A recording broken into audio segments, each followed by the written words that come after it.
And how do you do, my fellow squishies? We are back once again here at Sacred Cow Shipyards for a live stream. And yes, TechMav, they technically haven't broken the update yet, but I will point out that the Burning Springs update for Fallout 76 managed to break everything when they tried to deploy it in production. It actually brought the servers down.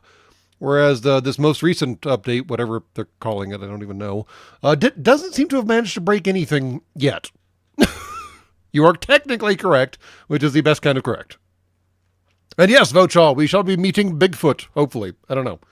I'm assuming his events are on the top and probably top of the hour. Yeah, top and the top.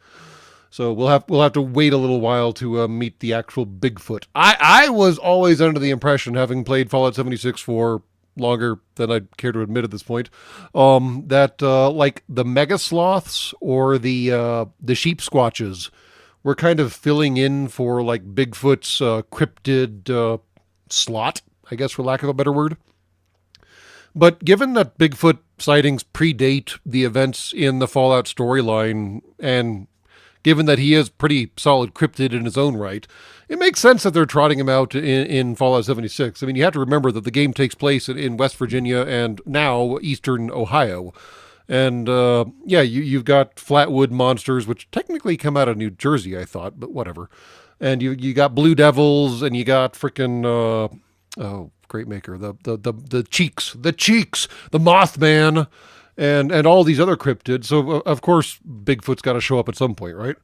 So, yeah, I guess we'll see how that works. Beyond that, for those of y'all who use Sacred Cow Shipyards for your international news updates, which is really bad if you do that. We should work on fixing that if you do that.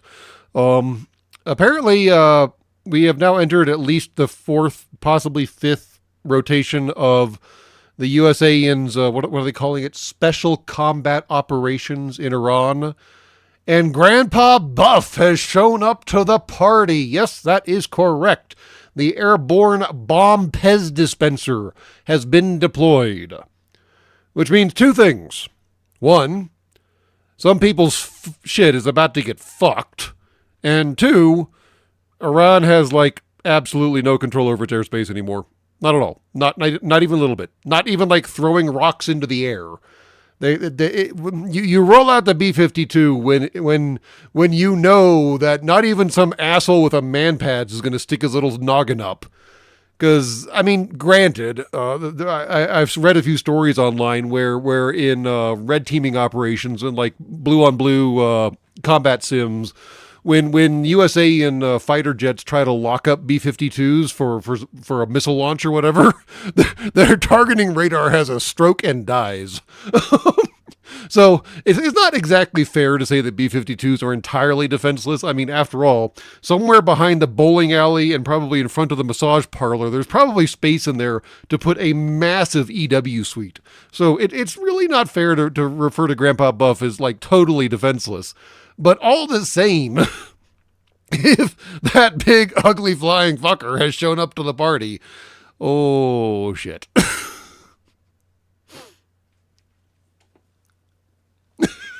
I refuse to fix that problem. I shall continue to use the concussion as my news source, and you can't stop me. That is technically correct, which, as we mentioned previously, is the best kind of correct. So, yeah, it's hard to say without classified sources and such like, what all is going on in Iran right now, mostly because they shut off their internet and naturally they aren't broadcasting any kind of like battle damage assessments of their own because that would be a dumb thing to do. We do know that a number of USAID bases have been hit. I think they're up to about 6 dead and 18 wounded at this point at various bases. At least one transport ship got tagged by a drone.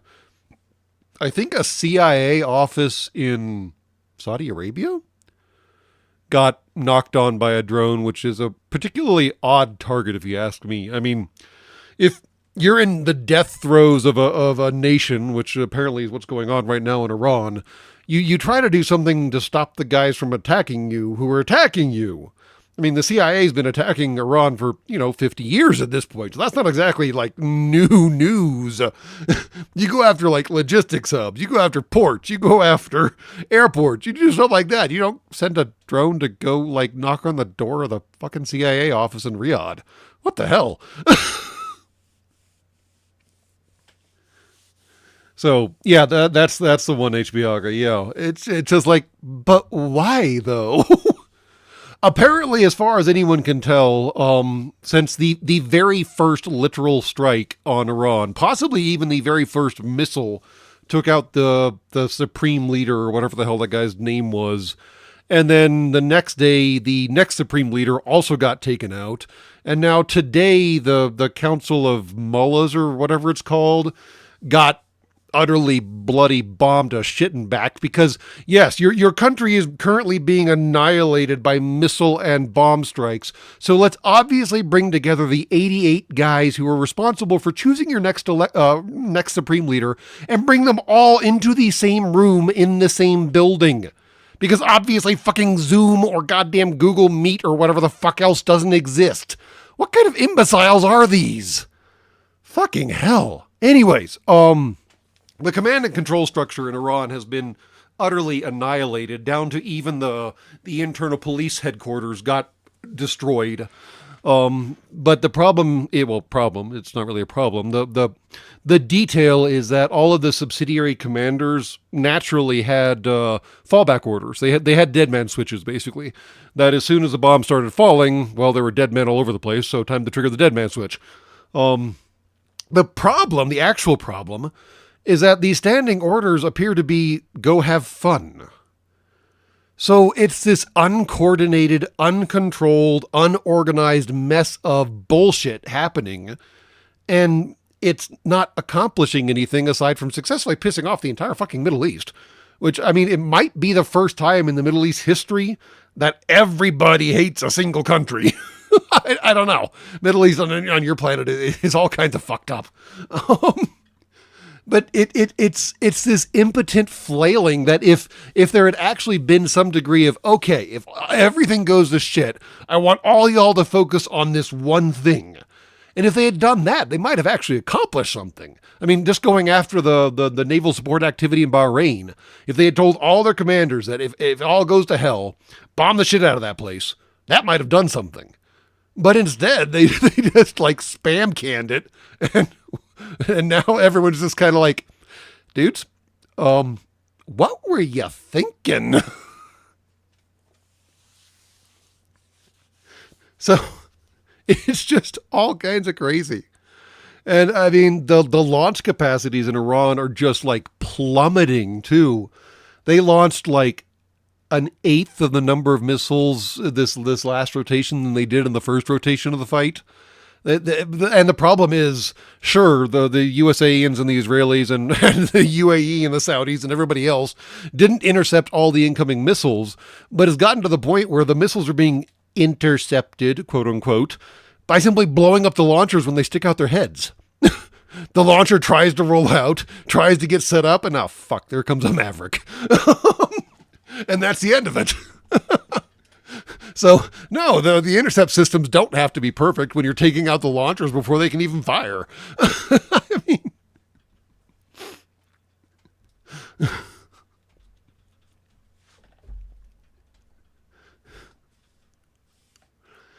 So yeah, it's crazy what's going on your planet right now. But anyways, Grandpa Buff is getting out to play. I heard the USS Constitution might sail all the way across the fucking planet just to get in some shore bombardment, because ain't nothing gonna stop them. There were rumors of techs scrambling all over B-17s at the various museums that still host them, because at this point it would just be fucking funny. I mean... I don't know how you transport the B-17 across the fucking Atlantic and Med, but I am sure if there was enough funding and enough motivation and enough goddamn humor, it could be made to happen. Oh my gosh. It might be a good night for Cleared Hot, but I want to meet fucking Bigfoot, dude. And I think Cleared Hot has an update coming out that I don't think is hit yet. So I was waiting to get back into Cleared Hot until the update shows up. I saw a post about it. Ooh, release date. Here we go. March 17th. So is that, yeah, that sounds like St. Patrick's Day. So St. Patrick's Day, we'll do a Cleared Hot because they drop a expansion on the game or something like that. Yes. For the memes and the lulls. Yes. I mean, I don't actually know how they got the B-17s across the Atlantic during World War II. I've never even looked into it.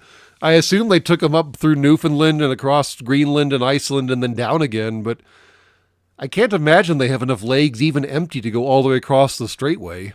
Well, straight being relative. The Great Circle Way.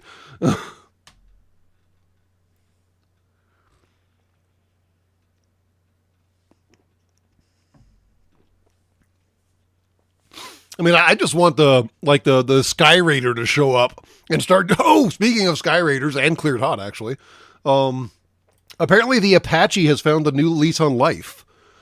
It turns out that the longbow radar, that big old honking radar dome that's up on top of the rotor shaft, is wonderfully suited for picking out those Shahed, the Iranian Delta Wing drones and the Russian Delta Wing drones, and now the USA in Delta Wing drones, and all the Delta Wings drones, basically.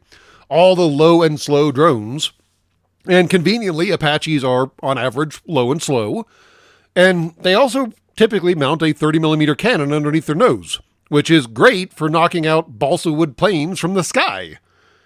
So now you've got bloody purpose-built tank hunting helicopters waddling around the sky, knocking down drones just for the giggles of it. And it's just like, huh, okay.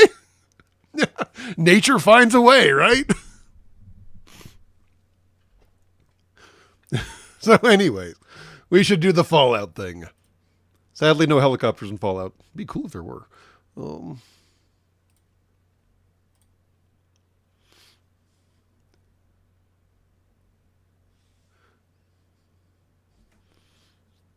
So they were flown by Newfoundland, Greenland, and Iceland. Yeah, that makes sense. Strong news here. That's what I figured. That's typically the path that a lot of airlines take too, even though it's not the most direct path, but it puts you over more land in case, things go wrong. There are vertibirds, that is true. You don't get to fly them, which is sad, but you also don't get to drive cars, so whatever. I don't know where this is. Looks like it might be in Ohio? Kind of a weird loadings window? Okay. Well, that's a super mutant, fair enough. So not technically Starlink, Strong Dreamsway here, it's actually Star Shield, which is technically an entirely different constellation, and this is important for political and economic and whatever the hell else reasons. So yeah. Well, that would be even more of a shit show if you could drive in it. That is true. Humies are bad enough. Oh, Bigfoot looks somewhat simian. Interesting. All right, cool. Uninvited guests. That's different. And public events give more loot. Well, that would be nice because they've been getting kind of chintzy of late. Let's see. Oh, right, because all my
actually matters.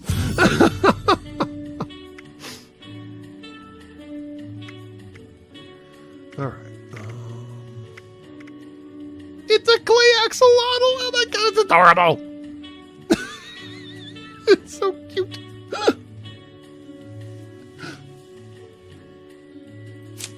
He doesn't see the appeal. Oh my god!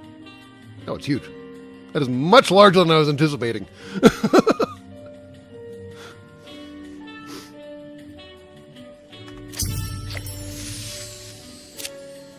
Big bow, fine.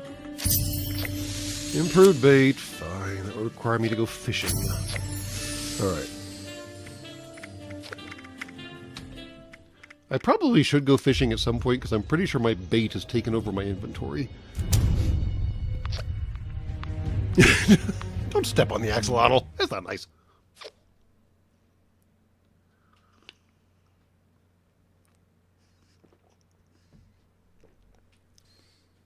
It's so fluffy, I'm going to die! I should watch that movie again. It's so fluffy!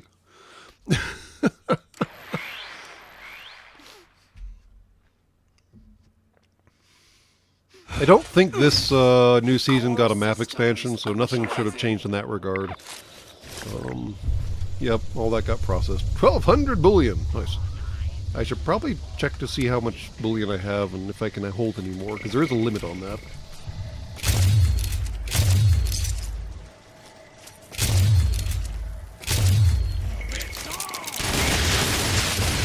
I like how they have no health, but they... Oh, no. No, they're back here having health again. Alright. Weirdos. Friggin' rad toads doing weird shit. Alright, Project Paradise sucks as an event, so we're not going to do that. Yes, I have strong opinions. It's fine. Oh, there's a headhunt, though. We can go do that real quick. Headhunts are always a good time. Am I in the right loadout? Yes, I am. Alright. Headhunt. What the fucking fuck is an activity? That's new. Anyways, headhunt. I got it, Jed Brown. I got it. I mean, I've probably watched all those movies a lot more times than I should admit, given how many of them there are and given the target audience for them. But it's fine. They're good movies. Good artistry, good friggin' voice acting, good stories. They're just plain good movies.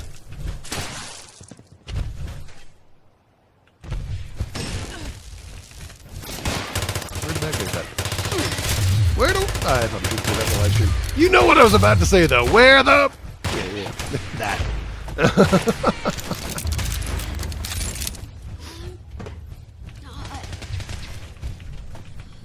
I almost said it, though. I did almost say it. I can't die.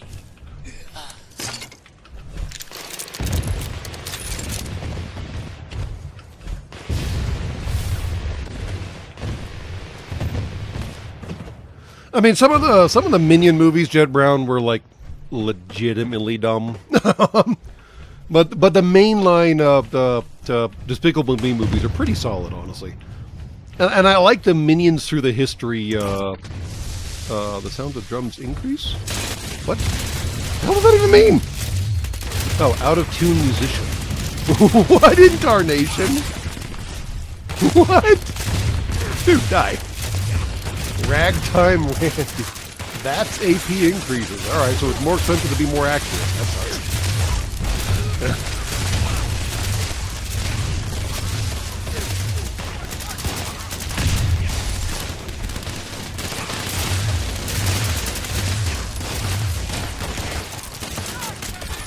Mostly I'm just worried about my stupid ass battery. My freaking power armor battery dies in like seconds. It's frustrating as hell.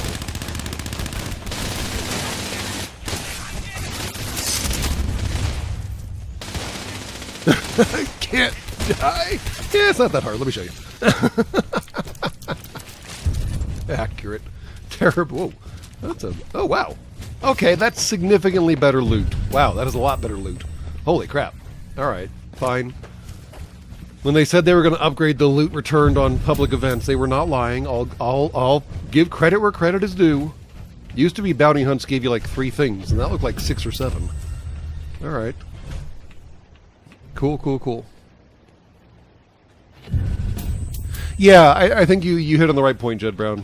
The minions were definitely backup characters, accessories, background, however you want to phrase it. They were never really meant to be like mainline characters themselves, and trying to make them mainline characters broke something in what made them fun, cute, adorable, however you want to phrase it. Well, I should probably... What is that? Oh, weird. All right, cool. I should probably actually start keeping track of what I'm supposed to be doing, shouldn't I? Funny that. Oh, gotta do something again. That's a lot of snellygasters. Alright.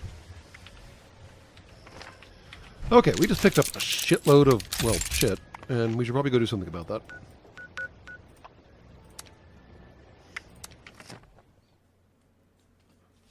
Yeah, supporting characters. Yeah. Trying to think of a good analogy for, yeah. Yeah.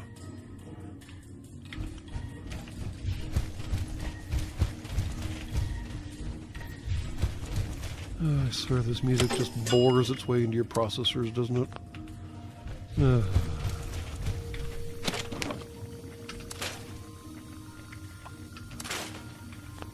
Alright, the Fastnacht marches are over, but that counts as food, doesn't it? Does beeswax count as food? Can I eat beeswax? It's a joke. I cannot eat beeswax, so fuck it. That can go away. I need that though.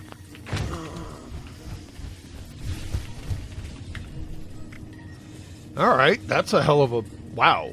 That was from a single headhunt? Alright, alright, cool.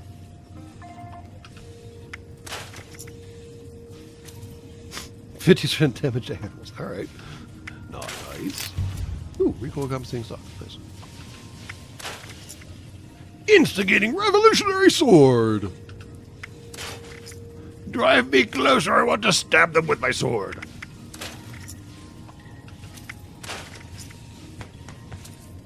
Prototype X1. Nice. That's actually a decent piece of kit. As I shredded. A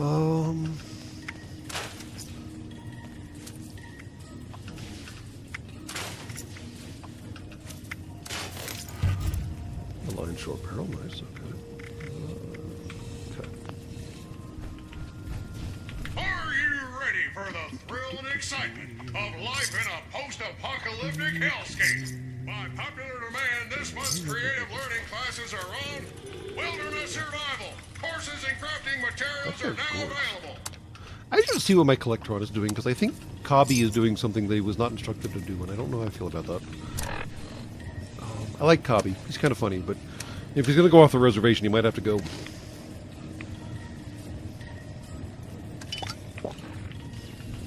Artisan's Corner has everything you need to make your next survival project a success.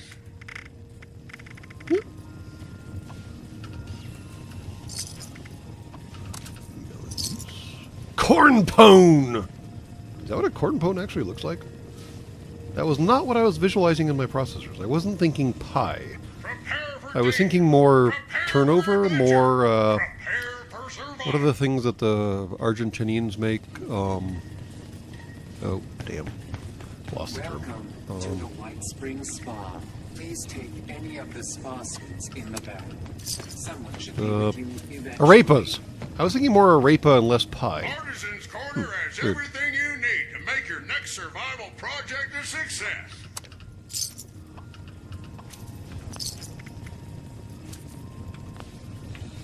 Of course, I have no idea what a corn pone even is, actually, so I'm not sure why I'm trying to pass judgment on their presentation of it.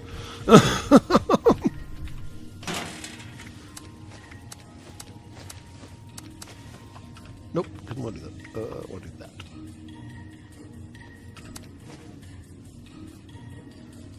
It's cornbread, not a pie. Okay, so I was at least close in that it's not technically a pie. I was a little off in some other details, but no big deal.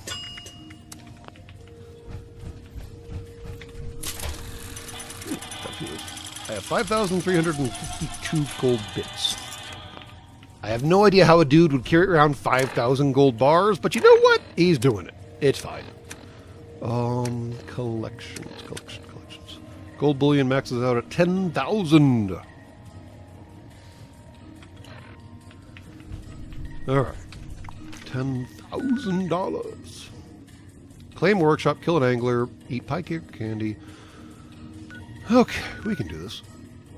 What we should do, actually, is do the thing. This thing. Boom, boom, boom. All right, now we can go do the thing.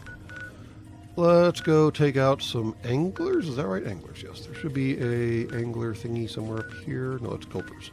What are anglers again? I think they're in the gnarled shadows.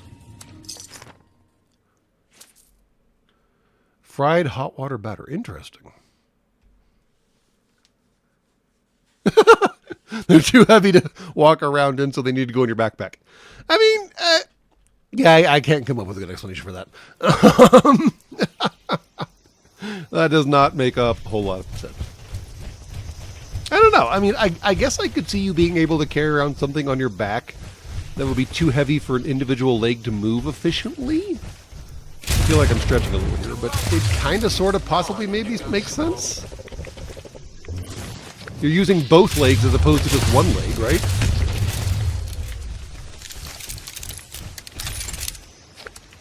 I don't know.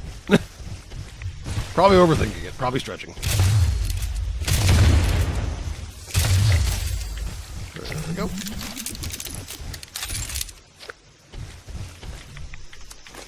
Alright, those are the anglers.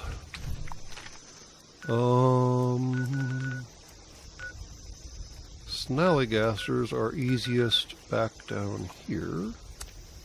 There's some other places to pick them up, but they're nice here. Fried hot water batter. So you use hot water to make the batter, which you then fry? It's one of those things of like, who came up with that idea first? Like, frying the batter makes perfect sense. Using hot water to make batter seems strange to me, but I guess it works just fine. But I assume batter is not normally made with hot water, so they were frying, or not, yeah, they were frying not hot water batter forever.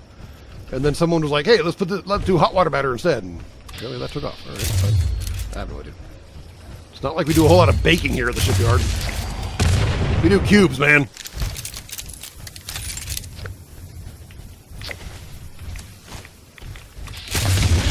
Ooh, his head fell off.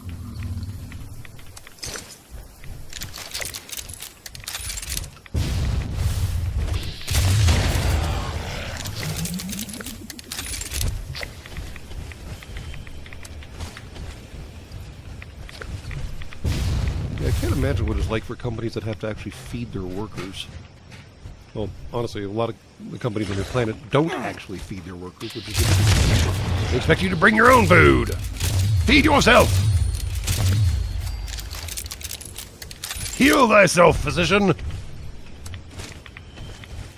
Thankfully, the minions don't have to worry about packing their own lunches, so simple enough, mostly because they don't eat lunch. They also don't get a lunch break, so it works out in multiple ways. Where'd that guy go? He was right here. There he is. Ew.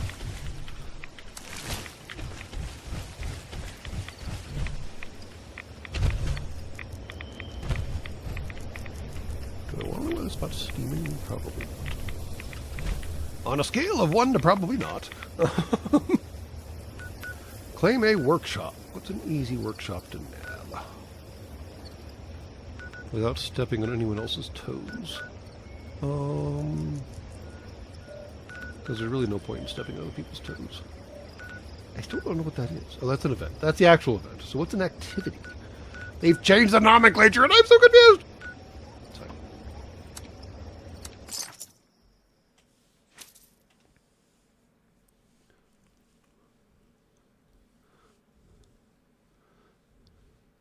Cornmeal, salt, hot water to hydrate it, then fry in bacon fat in a cast iron pan. Interesting. Okay. Fried hot water. Fried hot water sounds like a dangerous recipe. I'm not sure you want to be anywhere near fried hot water.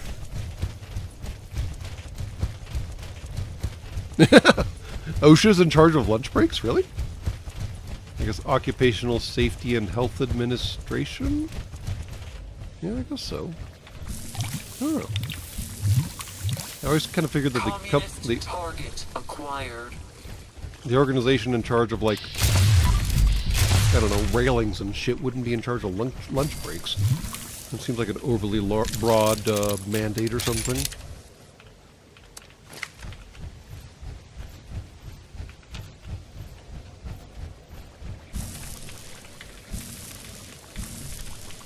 I would like to collect the... Oh, crap. Really?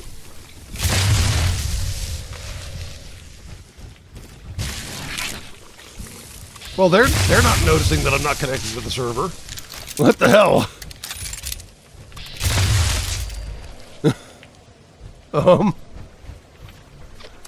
Okay, there we go.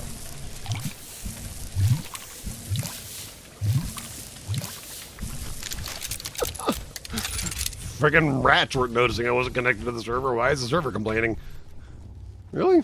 What else is there left? Why aren't they flagged on my map? Where are the little dicks at? Where the... at? Yep, still not gonna say it. Not gonna say it.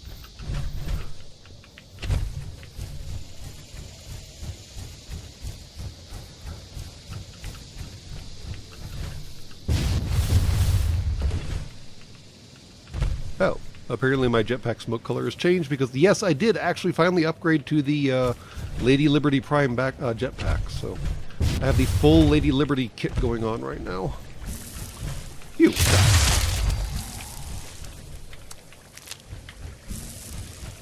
Oh, dude, not cool. I did not need my face knot on.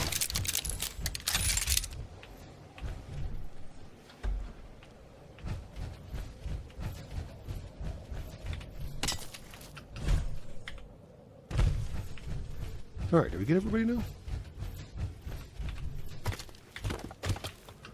I should one day, like, build collectors on these things and actually defend a workshop and do something useful with the workshop, but mostly I just claim them and then ignore them.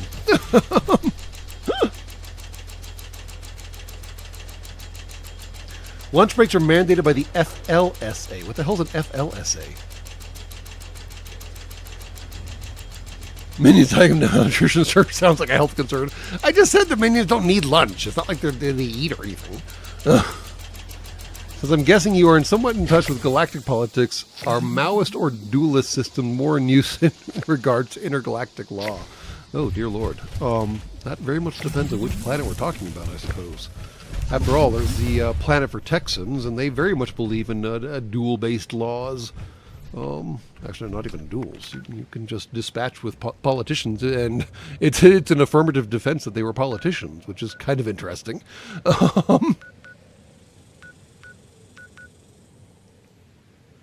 Kill cultists. All right. The Florida state something. Okay, state things. Got it.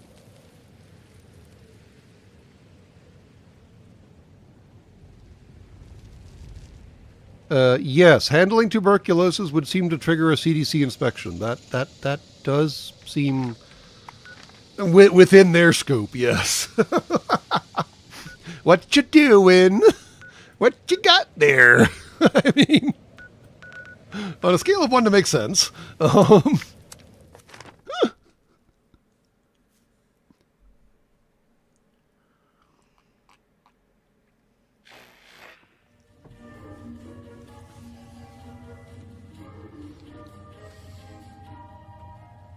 CDC does not fuck around. That is correct. For being a governmental agency, they are shockingly competent. But when the cost of failure is, the end of your species, I guess it makes a certain degree of sense. Didn't I just pick up some asbestos? I could swear I picked up some asbestos after I killed those jackhole snallygaster dudes. Really? Really? Really? Alright, fine. We'll do it the hard way. Of course, as I was joking on the Twitters, actually, hold on. Just like the CDC on your planet keeps around an inventory of all the nasty bugs that you humies have been able to discover or create in your history, I contend that Starfleet Medical keeps William Riker around for basically the same reason. Because he's a pretty handy repository of some other different kind of nasty bugs that humies got rid of a long, long time ago. But damned if he didn't find a way to bring them back. Really? All that shit's maxed out again? Seriously? Oh, fuck.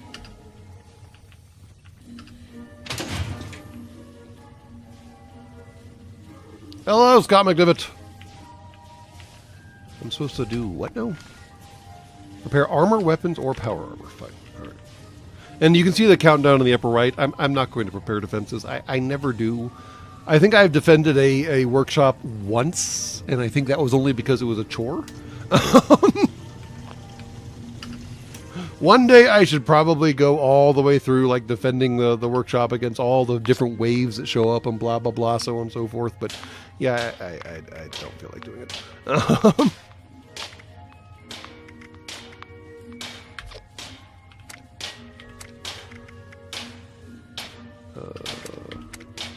Wrong buttons. There we go.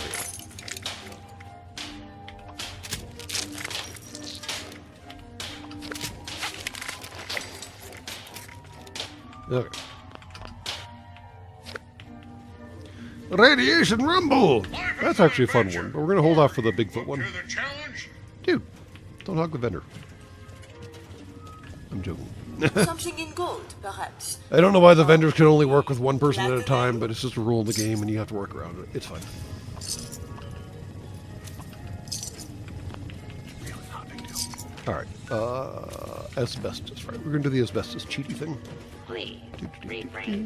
Actually, no, we're not. We're going to go back to our camp and do the cigarette cheaty thing.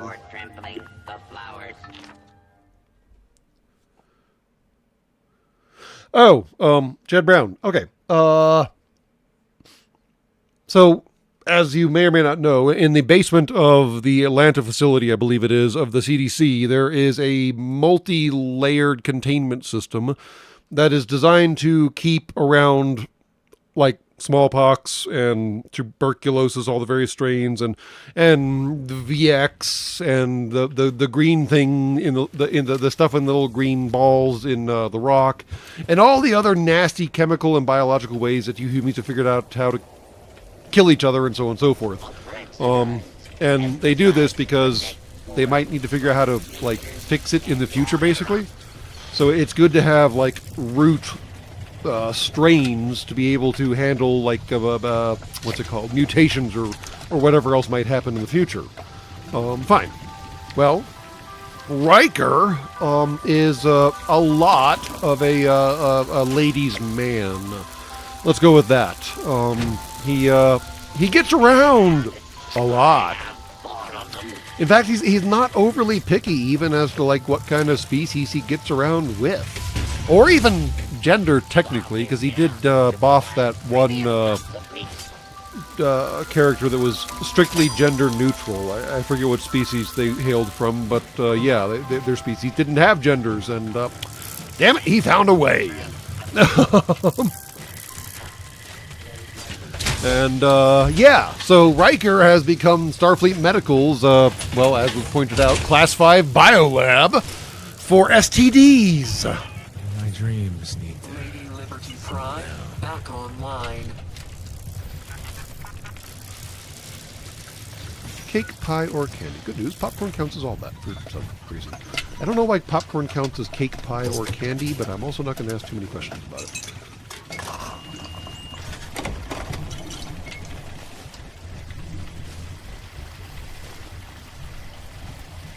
Everyone gets a right. That is Riker, yes. That is 190% Riker, yes.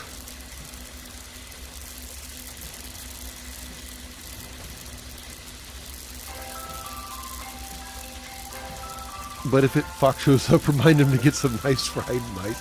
I think Fox is already here, Scott McDivitt. I thought I saw him earlier.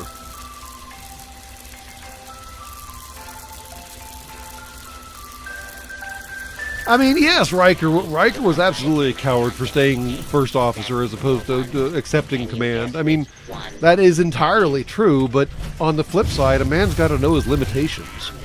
And I don't know how good of a commanding officer Riker would have made. As the asshole who put Troy in a proper uniform pointed out, and I totally dumped his name, which is why I'm referring to the Jellicoe. There we go, Jellicoe. As Jellicoe pointed out, Riker was way too chummy with everybody. Why is there Christmas music? Because if you will notice, my repair bot is very festive. And sadly, he's the only skin of a repair bot I have, so he's a repair bot we got. Oh, thank you, kitty.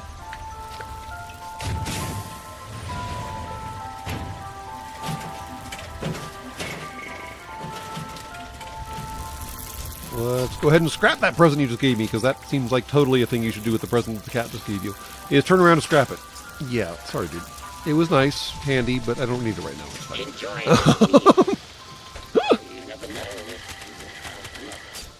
Did he end up as the captain of the Titan? I can't remember. I know he eventually got promoted to captain, but I can't remember if he actually ever captained a ship, because Star Trek actually did a fairly decent job of differentiating the two notions. I know what to kill cultists. There are lots of cultists right here. He did? Okay, there we go. Confirmation.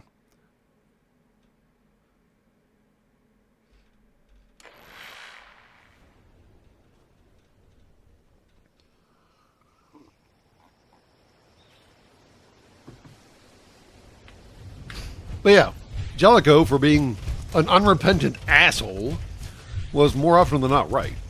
Troy should have been in a fucking uniform. Riker was way too chummy with the crew. And so on and so forth.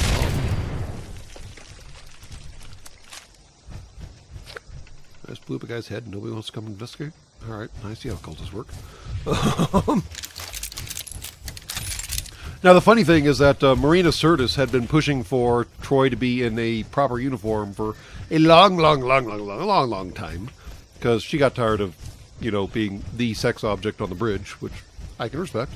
And apparently they were able to use Jellicoe, being the unrepentant jackhole that he is, to make that happen. It was all her idea, which seems quite appropriate. Right down to it.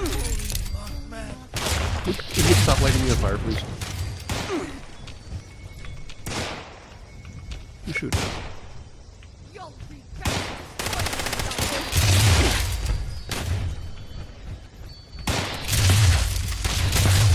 Would you stop lighting me on fire? Not fucking polite. I guess blowing their heads off isn't terribly polite either, but here we are.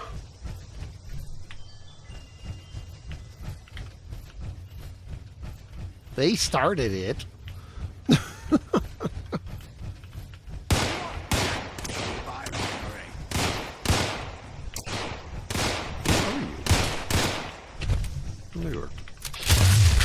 Holy land.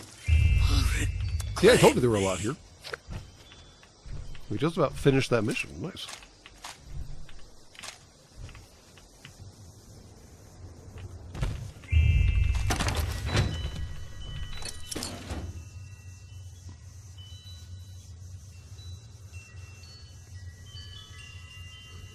Well, so, Scott McDivitt, I mean, this is actually one of the stories that I should probably do up as an episode at some point, but I'll give you the quick and dirty version of it.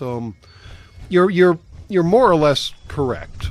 In that captains are singularly and personally and individually responsible for the ship in every meaning of that word. The crew, the actual vehicle, all the material on board, all the equipment, any passengers they have, anything associated with the ship. The captain is supremely, ultimately, and individually responsible for all of it. It is his ass on the line.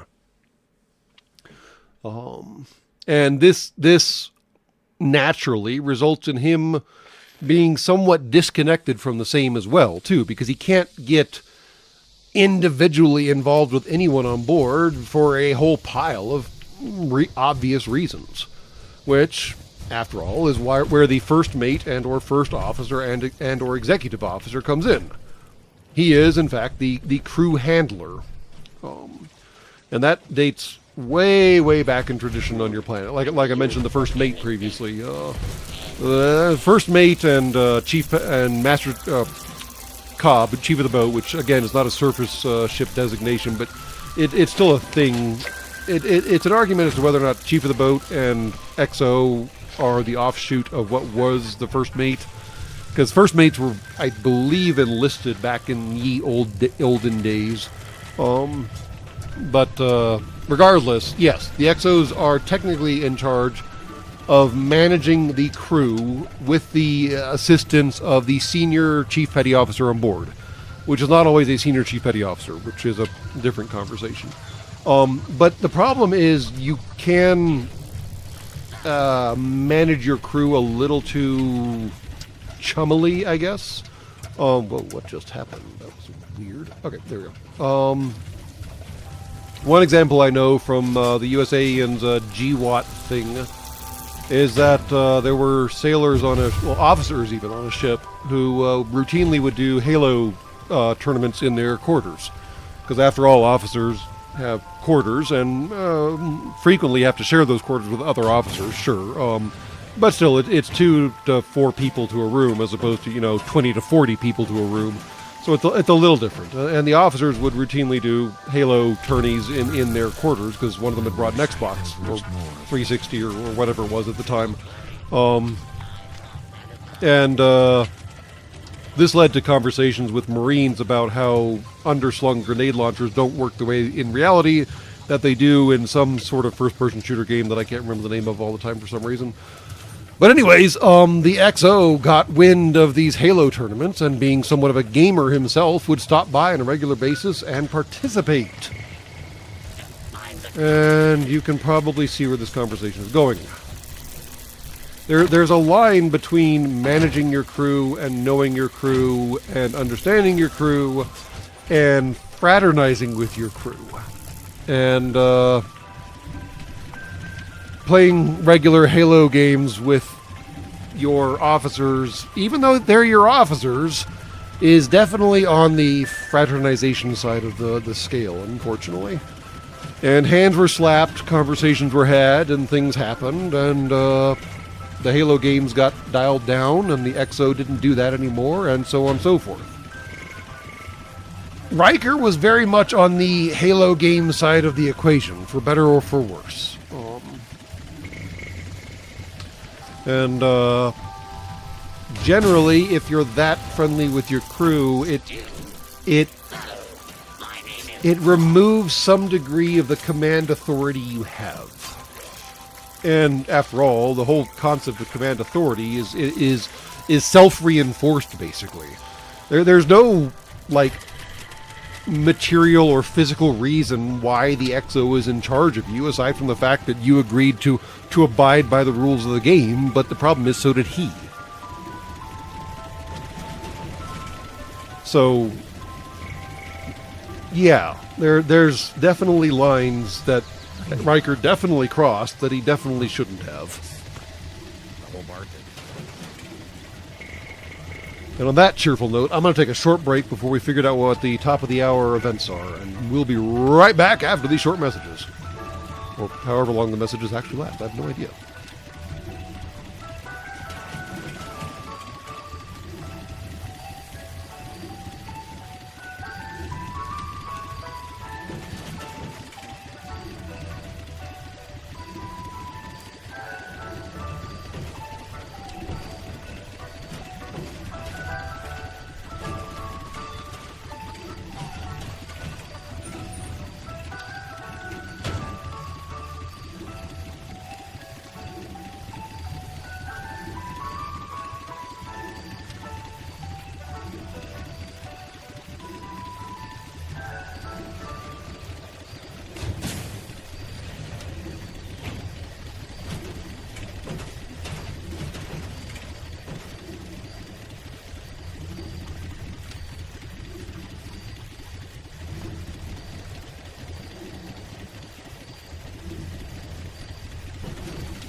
But yeah, I can never remember which freaking game it was, but there was either a Modern Warfare or a Call of Duty or one of those kinds of games where you could have an underslung, I guess it's an M203 grenade launcher, and the game actually implemented the whole like arming distance thing, which was a nice touch, but you could exploit it in stupid ways where you could literally one-shot another opponent, no matter what armor or health status they were at, by shooting them at basically point-blank range with the underslung grenade launcher. The grenade wouldn't go off, so you wouldn't die, but they totally did. And, oh my goodness, great maker. According to the stories I have heard, that just infuriated the Marines on board in ways that would not be safe to put into words. That's not how grenade launchers work. It was big, big mad.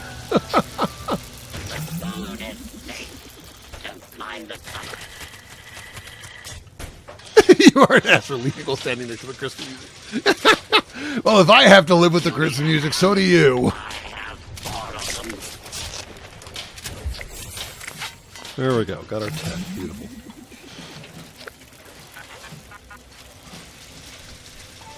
Oh no, they weren't even impact detonators. The grenade launchers have impact detonators. They just have the impact detonator has an arming mechanism inside of it that the round has to rotate a certain amount, I think, before the impact detonator actually arms.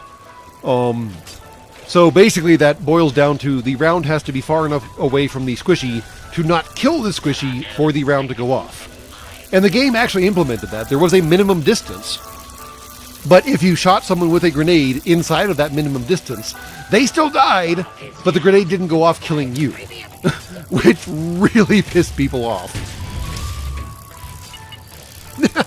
I chose Christmas. I swear to you, I don't have another option. I can show you my build screen. I need to get another option at some point. Yes, the Christmas music is getting a lot much, isn't it? Oh, there's the jetpack. I guess I can show you. There it is. Yeah. The full Lady Liberty kit going on right here.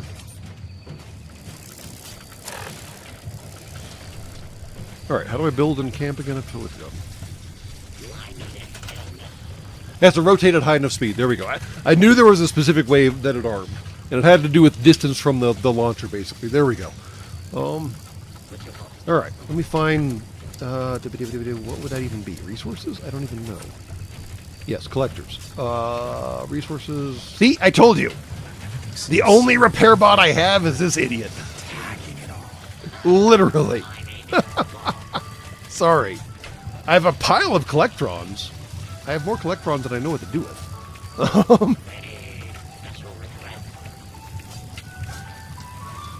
Oh, I have the Pepino. Why do I have the Pepino? That guy creeps me out. I do not like the Pepino. Cobby is currently deployed. Evidence collection assistant? I don't even know what that one is.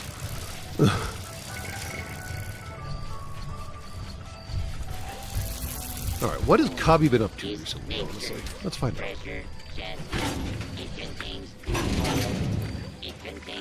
Oh, he gets food stuff. Oh.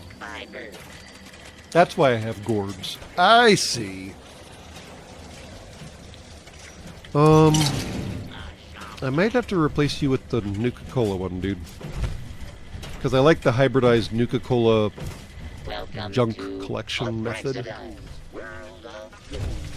And I thought you're supposed to be collecting junk anyways.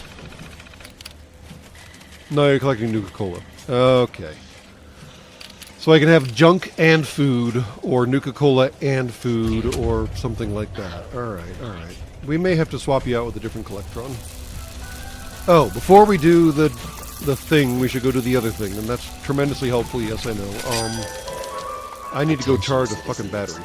Nuclear strike imminent. Really? Please tell me bloody Bigfoot doesn't happen down there, because that would be annoying as fuck. Thank you for your cooperation. What is Cobby been up to? Something corny. You want an episode on command authority soon. Well, that's a complicated-ass topic right there.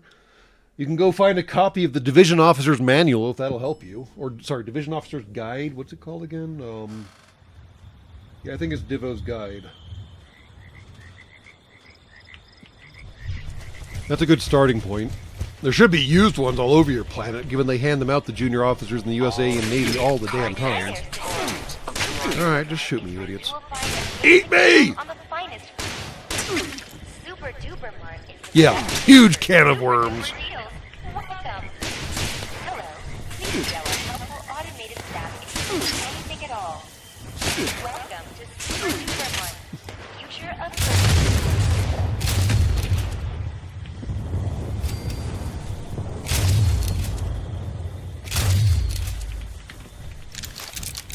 Of course, the best thing about command authority is that, okay, you're on a warship. You're the commanding officer of said warship. You're the big man. You're in charge of everything. Your word is law. You can marry people in international waters, for fuck's sake. I mean, come on. So you're a commanding officer on board a U.S. Navy warship. However many acres of sovereign U.S. territory out in the middle of the fucking ocean. Fine. And, obviously, you can't exactly do everything you want to do anytime you want to do it. There are technically rules. After all, you signed up to abide by the UCMJ, Uniform Code of Military Justice, and there's international law, which is largely enforced by the USA and Navy and other branches of the USA and military, and so on, so fucking forth, blah, blah, blah. And obviously, you're in charge of the ship. You can't always keep track of all these little legalistic details, all these little niggling things, all these procedures and everything. You're in charge of everything on the ship. Warfighting, supply, logistics, communication, everything is your baby. So you can't keep track of everything all by yourself. So naturally, the Navy sends along a helper to keep you to keep you legal, basically. Oh, he's at Campfire Tales? Oh, nice. I didn't know that. So anyways, yeah, the Navy sends along a helper to keep you legal. It's not a JAG. Of course not. JAGs are few and far between. Judge Advocate Generals are actually naval officers who actually have a law degree from an actual legal school.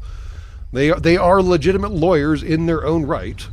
And they're hard to come by. Because, frankly, decent lawyers can make more money doing basically anything the fuck else aside from serving in the military. So JAGs are at like bases and on carriers and at other big operations like that. You're on a destroyer. You don't raid a JAG. Sorry, dude. So who is this helper then? He's known as a legal officer. Legal officers are not lawyers. There is a massive radical difference. They are definitely not lawyers. They never were lawyers. They could possibly be lawyers in the future if they decide to go to legal school at some point. But no, legal officers are junior officers. They are your buck ensign who just showed up to the fucking job. And now his job is to literally tell the commanding officer, the man or woman who controls the entire rest of his military career, the man who holds his military career in the palm of his hand, that no, boss, you can't do that. And that's how captains on warships get legal advice from officers whose careers they can make, break, or destroy, going to a 1-month school and then showing up at the ship going, "Hi."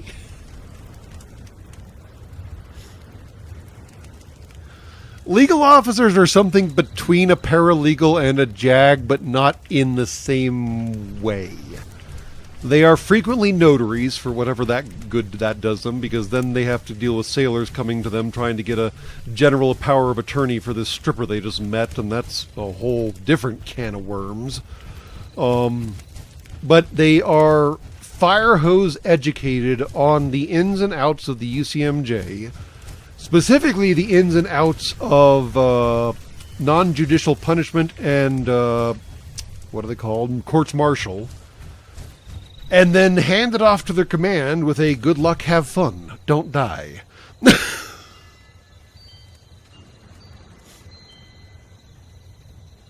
Well, so the thing is, Basher, you can tell your commanding officer that you can't do that.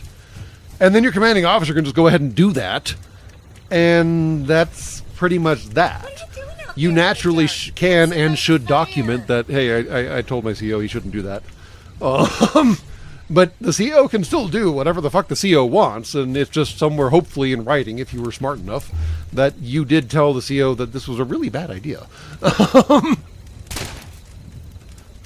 Mostly you're there to make sure that NJPs, non-judicial punishments, captain's mass, Article 15s, whatever you want to call them, go off without a hitch.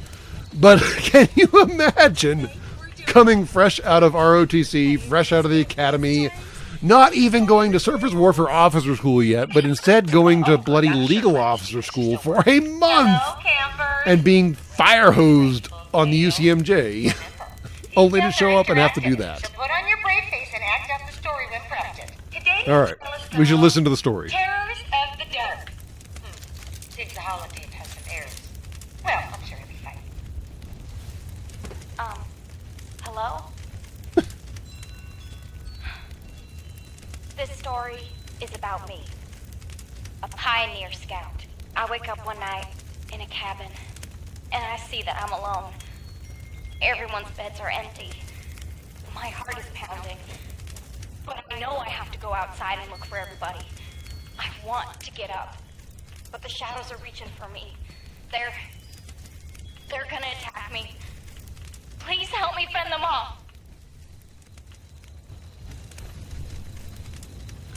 Destroy the, quote, shadows, end quote. Alright, fine. What the hell did I just shoot? I face my fears and burst out from under the covers, not stopping until I've made it outside. There, I see the warm glow of a campfire. My fellow scouts are talking by the fire. I go to them, and I try to warn them. It's not safe to be out this late. There's something out there. I know, Bigfoot! because it took my brother. Bigfoot! He stayed out past dark one day and went missing. But my friends, they don't listen. I sit with them to keep watch. We laugh, drink, and share secrets with each other all into the night. Eat, drink, and emote. I can emote. As the night dwindles on, so does the fire. The scouts pay no mind to the encroaching darkness. I try again to warn them that the dark is dangerous, but no one listens. So I go into the forest alone in search of firewood. Gather kindling for the fire. I don't know where the wood is here. Any wood need? Ah! Why are you shooting at me?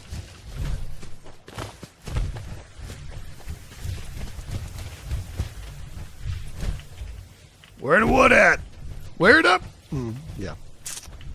Yeah, anyone who's ever seen Blazing Saddle knows what I'm about to say, and I'm not gonna say it! I forgot how bright my headlight is. Daystar mode! I keep my eyes on the ground, find enough wood to rekindle the fire. But when I turn around, there's no light to guide my way back to camp. I don't know if I wandered too far, or if the campfire has gone out, drenching all the scouts in darkness. Oofta! I'm so sorry to interrupt the tale, but we have an emergency. Or at least my scout leader emergency protocol says we do. My protocol is... Where the wood women at? Camper flag. Now, I'm almost certain I counted everyone correctly, but we should be thorough just in case. If we can't find our shadow camper, let's look for traces they may have left behind. And remember the buddy system. Buddy system. Gather items left by missing campers. What is that? Oh, sorry. You can tell how often I do this event. I don't do this event at all.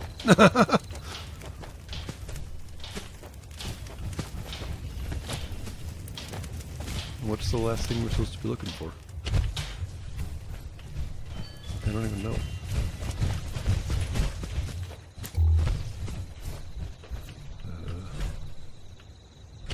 What looks out of place? Am I supposed to drop All right, it off now, somewhere? gather Oh, around. there. There was a holotape amongst the missing campers' belongings. There we go. Let's give a listen and see what we can find. That's it. I'm going on an expedition.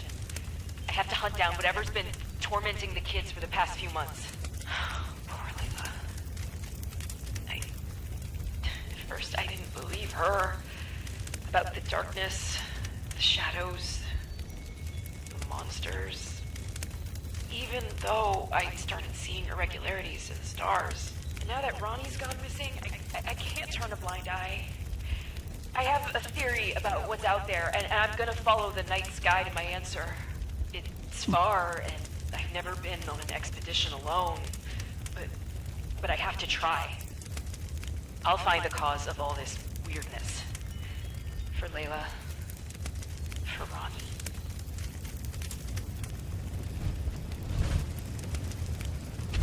Destroy all clones to weaken the monster. What now? Ah! Friggin' flatwood monsters.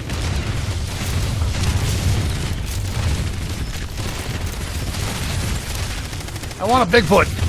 I've seen you, idiot. Wait, why am I not damaged? That's not good. Where are your clones at? Where are the clone women at? Really? I want a Bigfoot. Expert camper there. I bet you they're all over Appalachia. What? I feel deprived. Did you bring any marshmallows? Oh, hello, Bigfoot. I spoke too soon. Damn, he is large and stick-equipped. All right. Hey, dude, what up?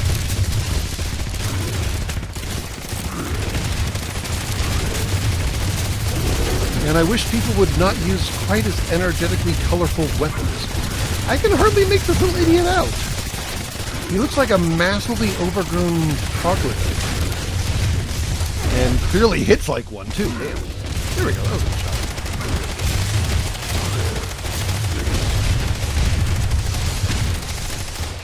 Scampering around here again. Damn. All right. And Bigfoot does, in fact, have big feet. Or he has one... He's Bigfoot.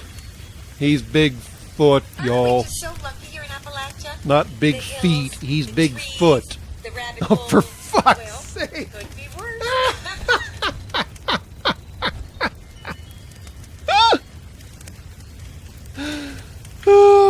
Okay, sure. Why not? He's Bigfoot, not big feet.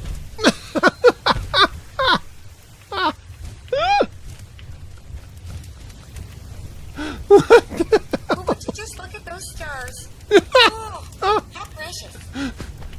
They went to all the effort to make a model at the dad joke.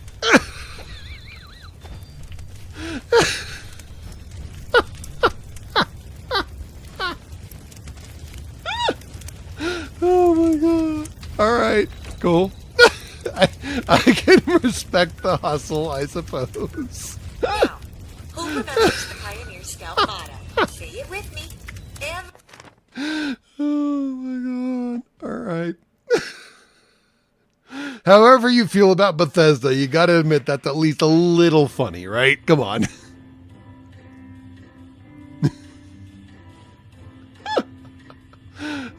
Fox, we were supposed to remind you about something, about fried mice. That's what we were supposed to remind you about. I don't remember why, but there was a reminder lodge that we remind Fox about fried rice.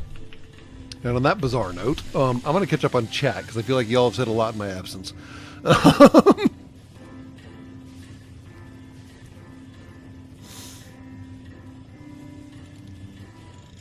And yes, his job isn't to tell the CEO that the CEO is wrong. His job is to tell the CEO that the book, and presumably the bosses, disapprove. That is exactly correct, Lawrence Frazier. The CEO can and will do whatever the fuck he wants, and that's pretty much why you take that job, because you can and will do whatever the fuck you want. The legal officer is only there to remind you that this sometimes has consequences. I mean, technically, it always has consequences. But it can result in negative consequences. Which, yes, do in fact even happen to COs. So, yeah. The fact that legal officers only get 1 month of legal training is wild. I had to do at least 2 years and 2 months before my anywhere near a university legal clinic. Wow. Yeah, no, Solar Satan. Granted, my information is significantly out of date. But last I heard, legal officers were shipped up to Newport, Rhode Island, at least for the USA and Navy, for a solid month of absolute fire hose, and then let loose in the fleet. Now, admittedly, the UCMJ is a very different animal than civilian law in basically any country. I mean, I'm pretty sure even like Somalia has a thicker legal code than the UCMJ is, because the UCMJ actually is not actually that big, or that complicated, or that complex. Most of you could probably read it in like a day. So it's a very different animal than like being a lawyer out in the wild, which again is why JAGs and legal officers are very different animals. What is that? It's mine. That's what it is. I tend to find Bigfoot just look in the section that sells US size 15 shoes. Fair enough. I feel deprived, said the Dockmaster. Dude, you got that letter wrong? What? Now I'm confused. Mr. Grimsmith. Strange wilderness.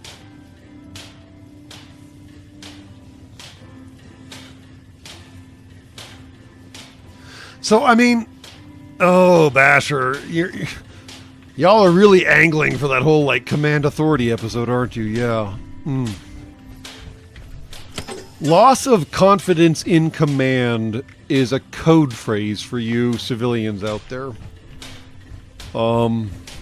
You civilians will see commanding officers in the Navy, in the Army, in the Air Force, in every major USAN branch get relieved of command due to loss of confidence in the commander.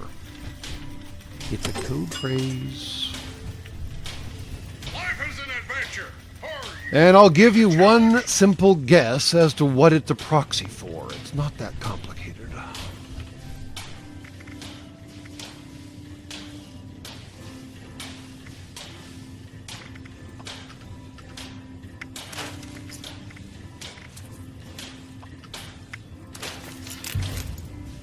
True short barrel, nice.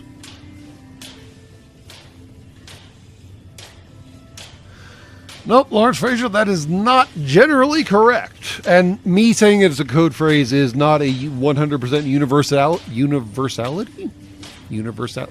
Yes, universality.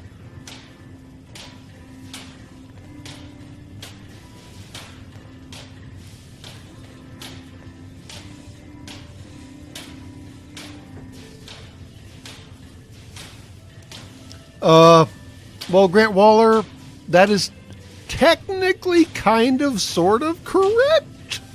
You're closer. How about that? What does polished do? The grade of the equipment item condition 100%. The grade of the weapon damage up to 6. Oh, nice. I don't have any use for a fucking collapsible baton, so I'm going to scrap this and hope I learn polished. But, hey, drunk on duty is so much closer. There we go. Now we're headed the right direction. Strong teams right here. Oh, no, mutiny is actually a charge, Jed Brown. You don't get relieved for lack of confidence in command for mutiny. You get charged for mutiny. And yes, if a captain does survive a mutiny attempt, they get charged under the UCMJ for the same. Kind of funny, actually.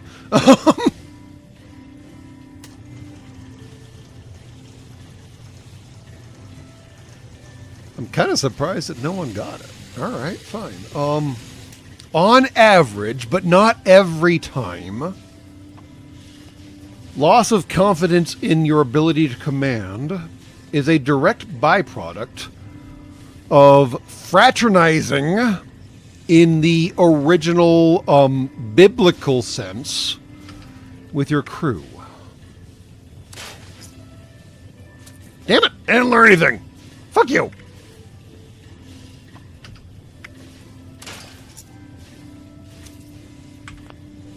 Now, like I said, there are exceptions to that rule. But, on average, when someone makes a headline saying they got relieved for loss of confidence, they either got absolutely hammered somewhere they shouldn't have and said some things they shouldn't have, or they knew someone carnally in a way that they shouldn't have, or there's a decreasing number of possibilities after that.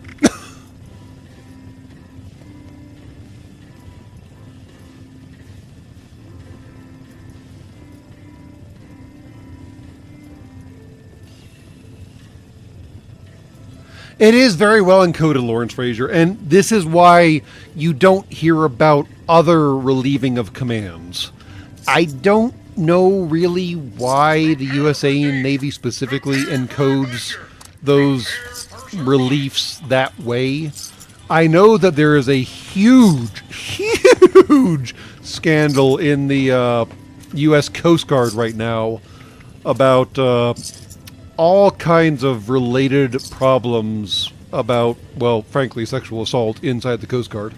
And if you follow Kayla, I think is her name. There's an artist in, what's that sub-province, upper left-hand corner? Alaska. There's an artist in Alaska who was a former, who is a former Coast Guard Sparky, and has a lot of things to say about how the Coast Guard handles such activities. But yeah, on average, what the fuck? Really? Seriously? Hold on. Shit! I really do need to go fishing at some point. All right, fine.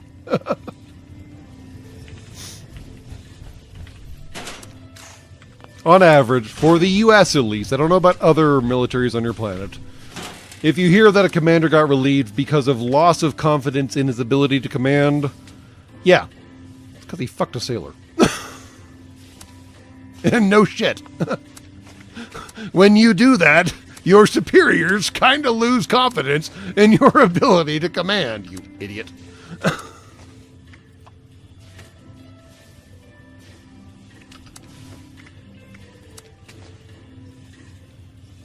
In general, the variety of other ways you can lose command don't get publicized.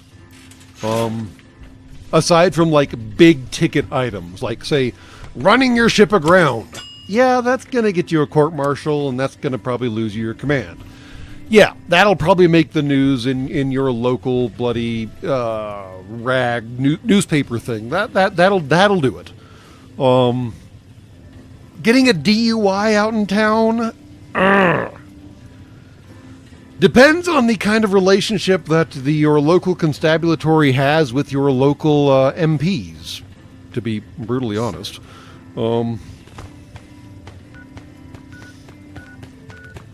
Where are some more cultists? They're right up the hill, aren't they? Yeah, there. Yes. Yes, it's exactly the same thing as family reasons being why you resign from a political position. Exactly, yes. And like I said, there are exceptions. DUIs, especially that. Just getting absolutely fucking hammered and, like, I don't know, strip dancing on a tabletop, for hypothetical example. Hypothetically. Yes. Absolutely hypothetically. That'll get you relieved for loss of confidence in your command, yes.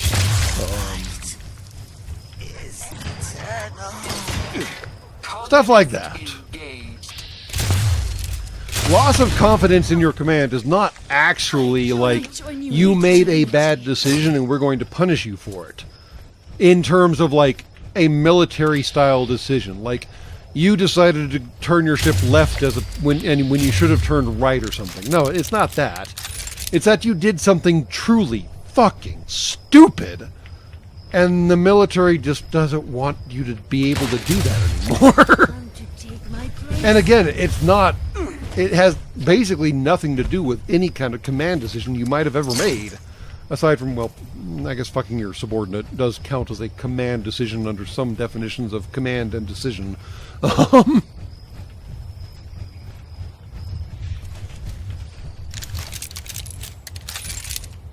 Really? That's all we had here? Come on, guys. I expected more. So they keep telling the Iranians. I expected more.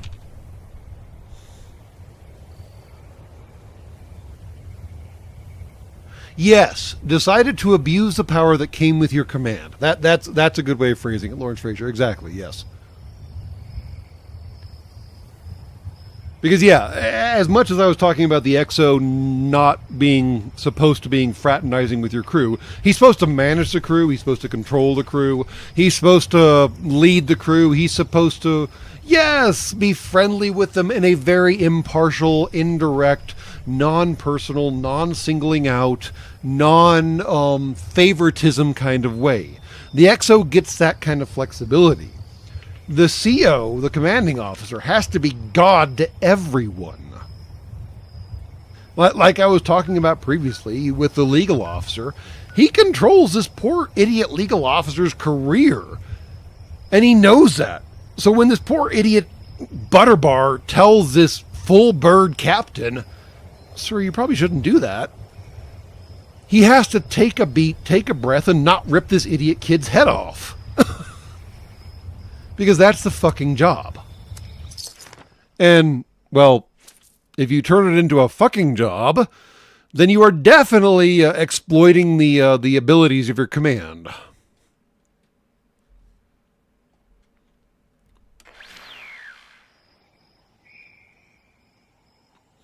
It is much more that you can no longer it is much more that you can no longer be trusted to not be dumb. Yes, Jed Brown. That's a good way of summarizing it.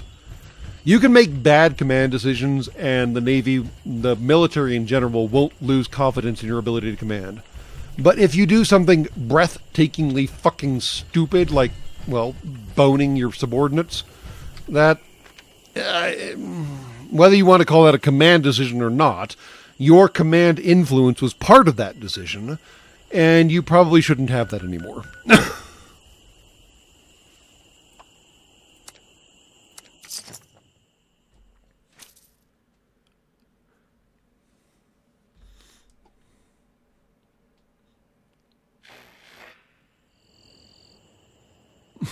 You may want to get it wet, but keep it off the ship, yes. And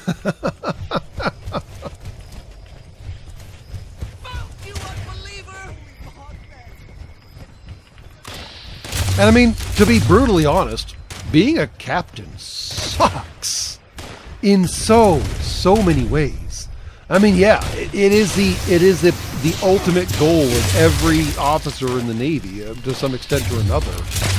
But being a commanding officer is putting, frankly, your dick, or gender appropriate term otherwise, on the line just to be able to say that you were in charge. Ow, that kind of hurt. I could see it. You were personally, individually, solely responsible for an entire ship. Hundreds, if not thousands of individuals, and we're talking like a grand total of hundreds of millions, if not billions of dollars worth of equipment. And that's all on you. Every ounce of it, top to bottom. There's no ship counselor to go talk to. If you're very, very lucky, you get a chaplain. And most ships don't get chaplains. That's a carrier thing again. So it's you and the fucking briny depths.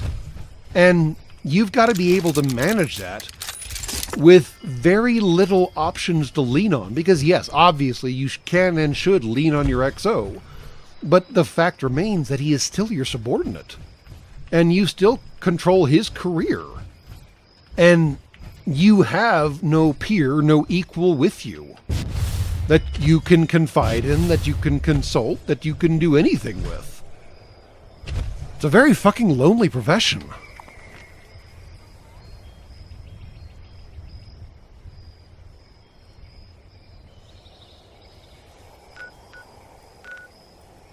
I mean, yeah, like I said, it's the ultimate goal, of course. Everyone wants to be captain. Everyone wants to be in charge.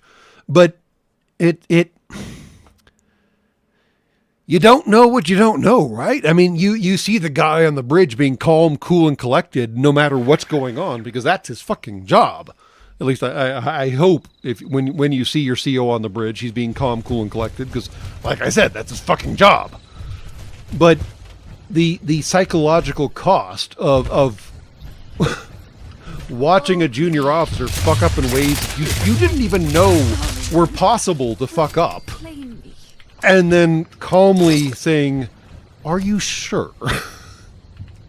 when the cost of the junior officer doubling down is your ship, your command, and your career, I can't imagine how people deal with that in non-problematic ways. I mean, the urge to literally shove your hand up their posterior and puppet the fucking imbecile has to be overwhelming. But you also know that if you do that, they won't learn, and then they won't get better. So, shit. I can't let them fail, but...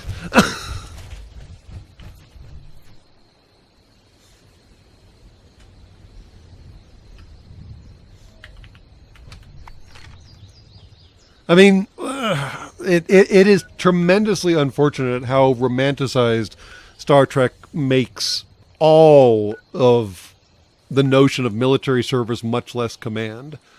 I mean, even Picard would hang out with the crew to a limited extent, occasionally, sometimes, yeah. But it's so very different in the real, unfortunately.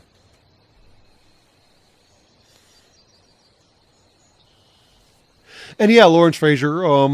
I don't believe that there's an expectation that USA and naval officers are married.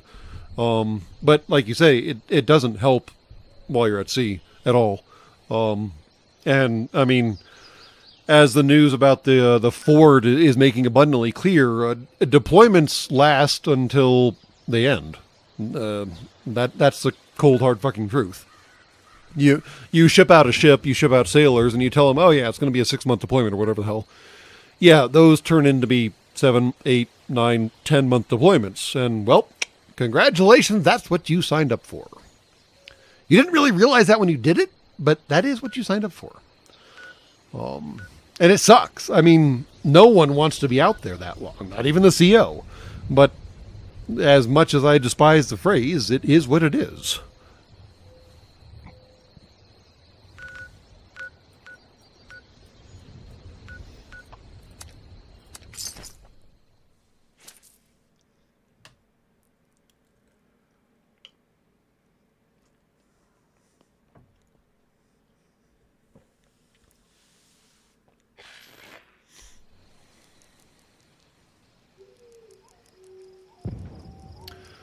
Strong Druids here. I think you have 6 carriers operational right now?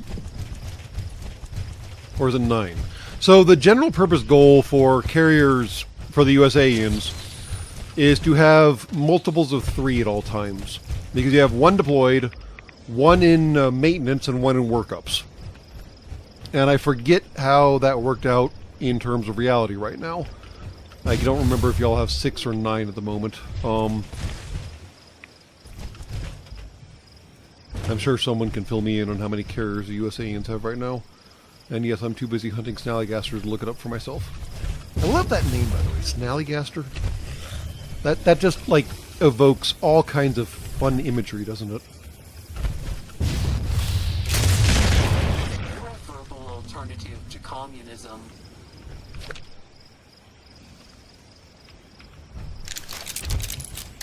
You have 11. Okay.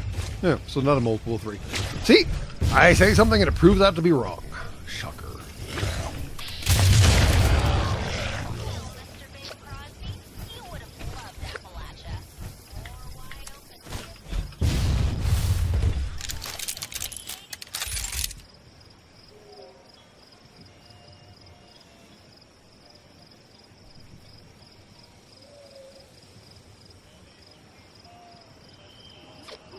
Ten Nimitz of 1/4. There we go. Fair enough. And yeah, I do need to tell eventually the stories of legal officers because yeah, there are way too many young buck sailors who are way too eager to give, like I said, the stripper they just met a general power of attorney, and man almighty, the conversations that come out of that. For those non-USAians in the audience, I don't know how many there are right now. I don't even know what time it is right now on your planet, or what part of your planet, what time it would be at. Anyways, powers of attorneys are weird things in the U.S. They basically allow people to legally act like other people. And the one you should always use if you ever have to use a power of attorney is called a special power of attorney. Special powers of attorneys are tremendously limited in scope and capability. They limit the person acting in your name to only being able to do one thing and this one thing only. And that's all they can do, and if someone tries to be you legally in any other sense, hopefully someone will tell them to pack sand. A general power of attorney allows the person who holds it to act as you in all legal matters. So basically, if you were to sign out a general power of attorney to me, I could legally be you in any kind of situation where it would matter that you were you. So like buying a car, selling a car, buying a home, selling a home, emptying out your bank accounts. Well, legally, I'm you. And you and the people who are accepting the general power of attorney don't even have to like check with you to see if it's okay or let you know that it's happening. It just happens, and one day you wake up and your bank accounts are fucking empty. And this is why a lot of legal officers' time is consumed with telling E3s that no, well, okay, fine. Maybe that stripper you just met loves you. I don't know. Doesn't matter to me either way, to be brutally honest. I guarantee you do not want to sign out a fucking general power of attorney to her.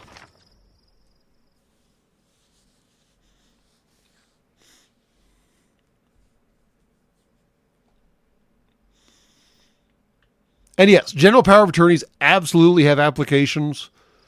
For spouses, for example, it makes things so much easier when their spouse is on deployment and they have to do something that actually requires both names on a document or something. For anyone whose parents are yes, senile, Alzheimer's, dementia, that is a tremendously helpful situation. But on average, when a sailor shows up at your door asking for a general power of attorney, your answer should generally be no, and yes, pun intended.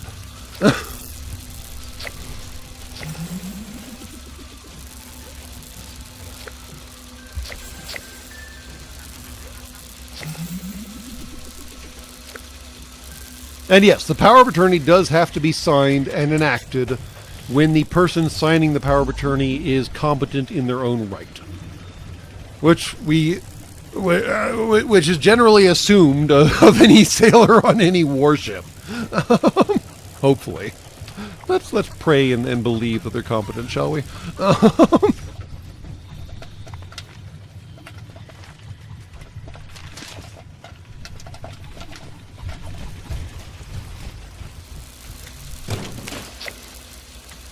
Two more.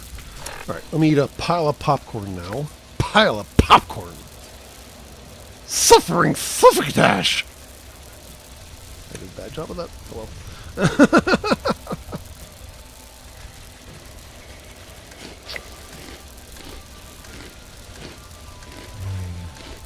I wish I could have reached more of them. I did solve that problem. Strong Dreams way here. I thought I showed it off. Hold on. Get me out. Nope. Get me out. I wanna show the suit off. Come on. Nope. How do I do it? There's the new backpack. Oh, shit. That's not helpful. Hold on. Let me find a good spot to do it. There we go. Stand still. There we go. Nope. I want you to stand still. Much better. Okay. So I did finally get enough, what was that, violet flux or whatever, to get the crazy jetpack that the Lady Liberty is currently mounting. Apparently this is a very contentious skin. I don't like the voice, but I do really kind of like the skin. It really does look like a weaponized, bloody Lady Liberty statue, hybridized with the Liberty Prime. So I totally get it, yeah.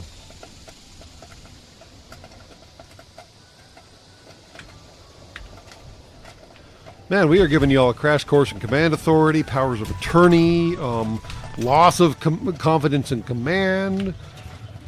What other bullshit do you want me to, like, authoritatively speak on when you have no reason to believe that I'm an authority on it? Come on. Throw something at me! Why not at this point? Fucking hell. I know how to solve the decoration problem really fucking fast.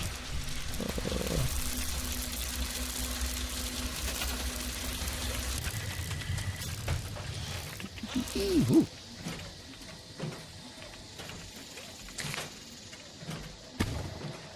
Nope. What the fucking hotkey again? There it is. These were all made because I needed to do like traps or something. I don't remember. Perfectly superfluous. Daylight savings time and the supposed use for it. Well, the supposed use for it was always bullshit. Farmers don't give a flying fuck about what time of the day it is. They get up when shit has to get done, and they go to bed when they have run out of things to do. So the supposed use for daylight savings time was always bullshit. And yes, daylight savings time should go away. I don't care which you choose, whether it's daylight savings time or standard time. I don't even know what non-daylight savings time is called. But it should fucking go away, because I'm fucking tired of keeping track of, like, which super province on your goddamn globe is in which time zone, because they keep flip-flopping back to fucking forth! Fucking hell.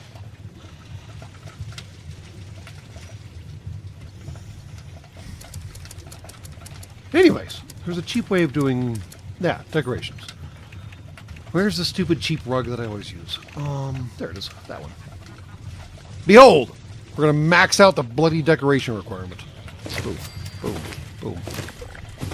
5, 6, 7, 8, 9, 10, 11, 12, 13, 14, 15, 16, 17, 18, 19, 20,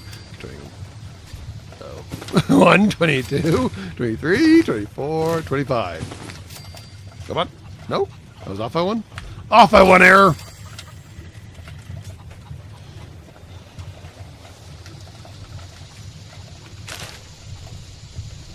Oh, so speaking of GMT and daylight savings time, do you want to know the stupid thing? When a ship is underway, specifically a ship, what time zone do you think it ascribes to?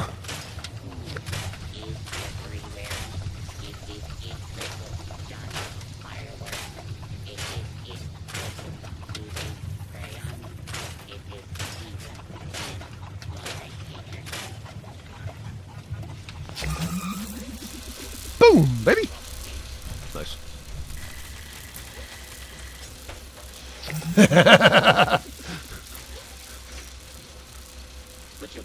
Lawrence Frazier stumbled into the answer accidentally. When ships are underway, they ascribe to local time zones because it's fucking stupid. I will never understand this. On average, submarines, as soon as they submerge, either hold to their local port time zone or GMT. But surface ships, when they are underway, actually do the time zone shift as they sail across your planet. It's so fucking stupid. And yes, that means some watches get to be an hour longer. Some watches get to be an hour shorter. And it's all goddamn dumb.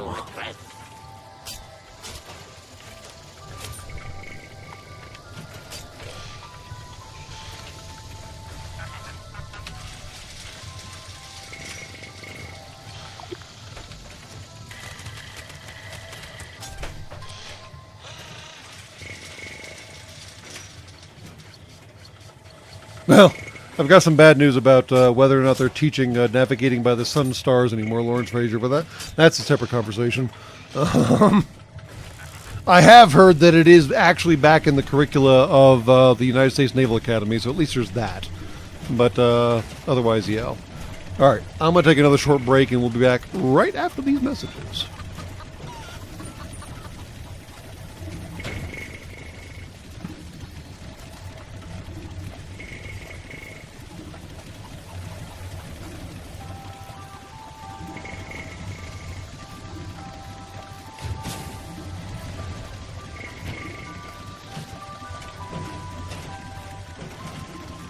We gotta protect what we have. It's worth it.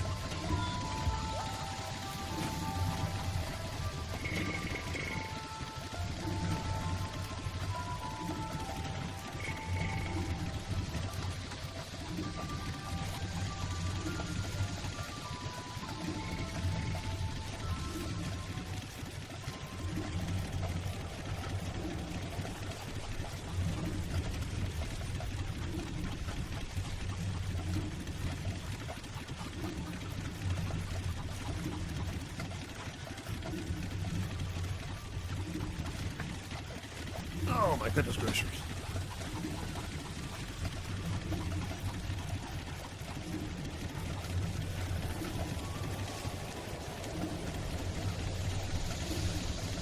Well, I mean, to be brutally honest here, McDivitt, unless you're topside crew, unless you're a bosun mate or a quartermaster, or really, unless you're a bosun mate or a quartermaster, or you're a bridge officer, you don't really see the sun a whole lot, even on surface ships.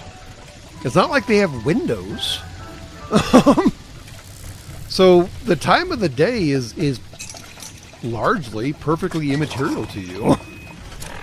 You get up when your clock says it's time to get up, you do your job, and you go back to bed when you can. And that's about the extent of it.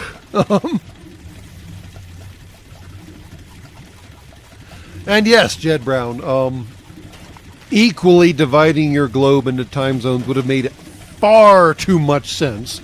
So obviously you squishies didn't actually do that because you're fucking imbeciles! Yeah.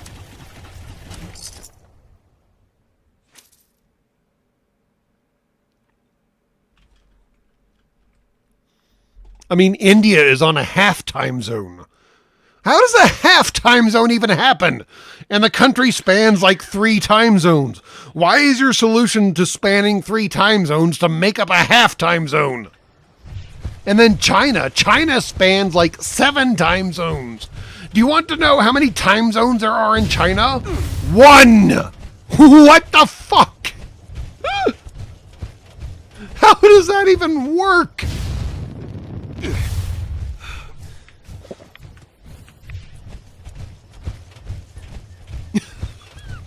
Just 1 time zone. It's fine.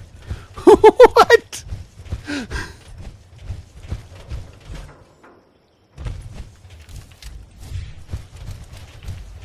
Damn it. Sorry, dude. All your soap already got cleaned out.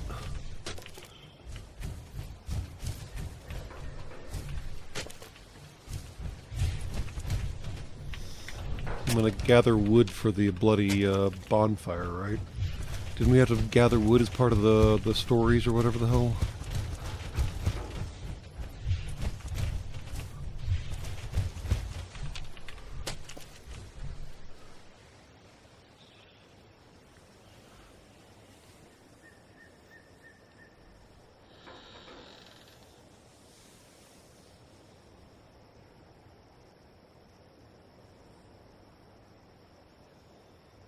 Well, I mean, the problem is, Lawrence Frazier, so many of the time zones don't even actually abide by, like, the weird thing is, even in North America, some of your time zones are so far skewed that noon is nowhere near local high sun. It's so bizarre how you set your time zones up. That, yeah, there's all kinds of crazy maps that I'm definitely not going to dig up because I'm too busy playing a fucking game. About how broken the time zones even in North America are. It's all just dumb.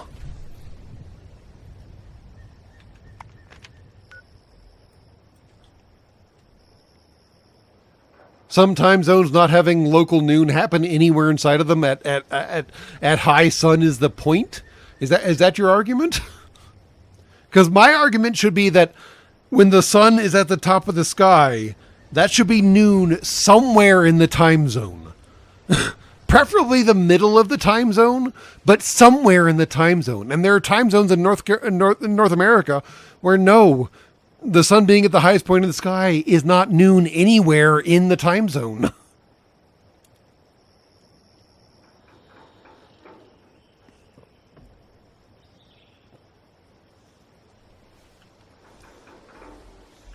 When noon happens. You know what? That leads into the conversation about the North American train situation, and that's a whole pile of wax, isn't it?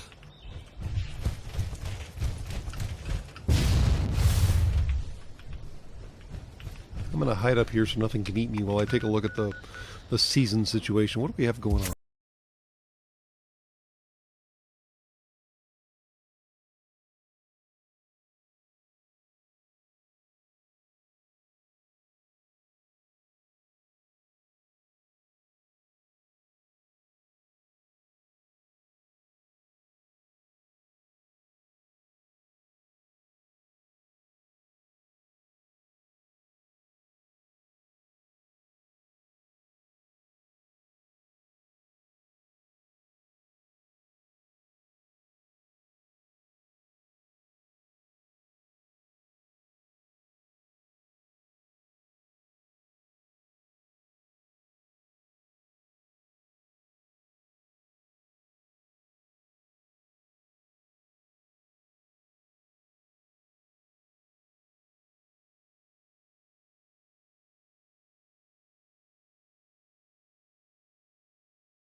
Now you've opened that can of worms.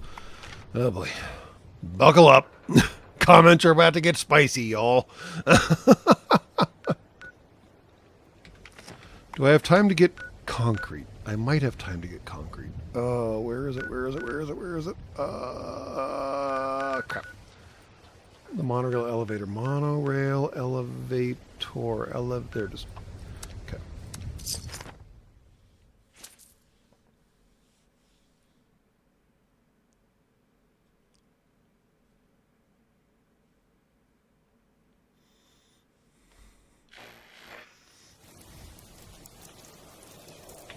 All right, concrete. Got to go all the way up to the top. Yeah, I think so.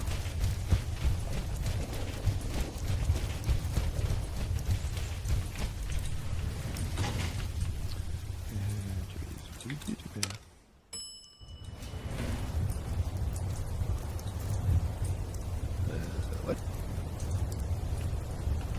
Right. All right.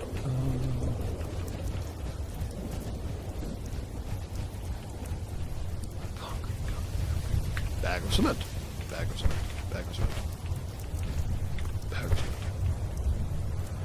I like how once you remove all these weights, this weird-ass cantilevered bullshit ledge thing doesn't, like, fall into oblivion.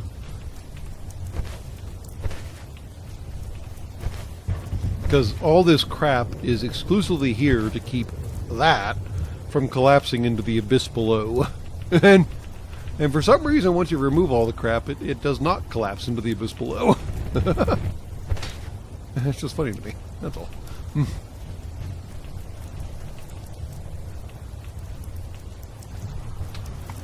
I suppose that's right up there with Humies apparently only having 2 fears that can come baked into you. On average, your reflexive fears are things you acquire over time. You had a bad experience with dogs, for example, or something like that, and you acquire a fear of canines or whatever. But apparently, you can come fresh out of the factory with a fear of loud noises, which I guess makes a certain degree of sense. And a fear of heights, which is what the fuck is? He just like phased through the floor. All right, cool.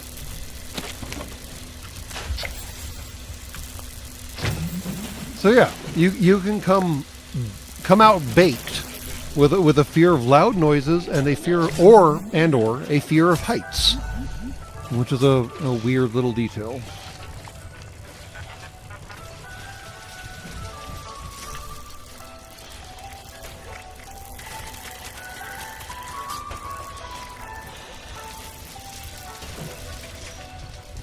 I don't remember hearing about a fear of snakes being standard. That's fun.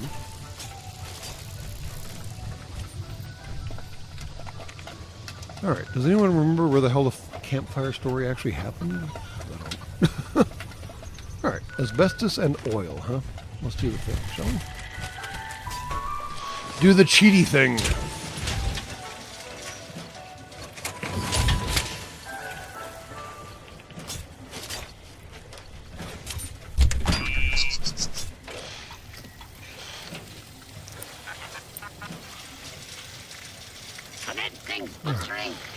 Adhesive, oil and asbestos. Well, we can do oil. That's good. Can't do asbestos. Alright, that's fine. Dude, get out of the way. Move, bitch! Get out of the way!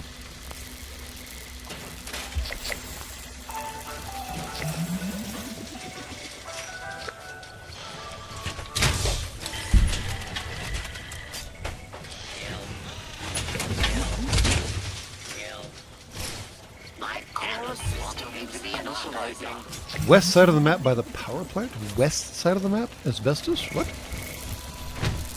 By the power plant? On the west side of the map? The map's expanded a bit. Which west side? I'll just hit up the bloody flooded train yard once it has a chance to respawn again, so it's not a big deal. I just have to kill 3 more. Oh, campfire tails. I see. By the power plant. Ah, must be Camp Adams. Okay, fair enough. We can go drop off some honey to what's his name? What is his name? I always forget his name.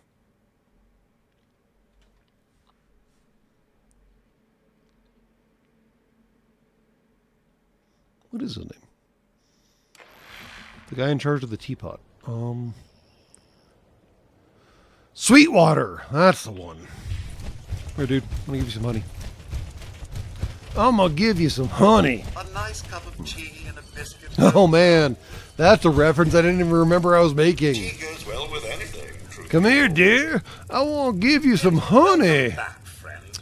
Oh man, I just watched that movie recently too. Damn. All right. Excellent. It even has Captain Malcolm Reynolds in it. It's wonderful to see you. Simply wonderful. Oh, gracious, you're back already. How wonderful. It's always weird how they only look at you with 2 of the eyes. Oh, please do.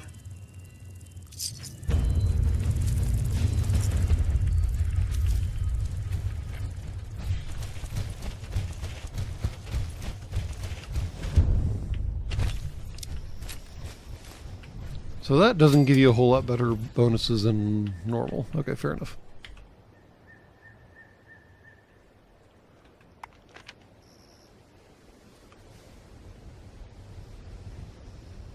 Come here, dear. I want to give you some honey. Man. That was a weird movie. I'm kind of surprised it never achieved cult classic status, which is kind of a shame, honestly. But anyways, I'm rambling, which is what we do here, man. 3 minutes, is that enough to clear out a workshop?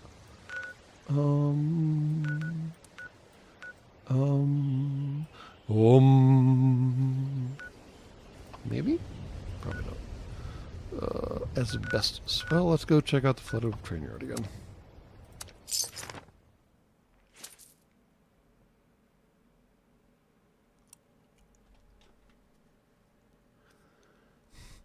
Asbestos.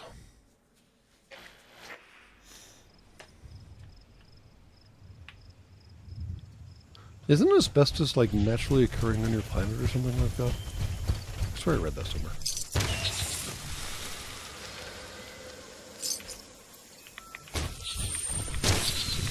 Oh, you exploded. Don't mind me, random dead people. I'm just gonna, like, search your corpses for good, useful bits. Voila! I'm impressed by the recent ecological efforts of the USA. Since you see that they created 9 medium-sized coral reefs in the past couple of days, and a very big one today.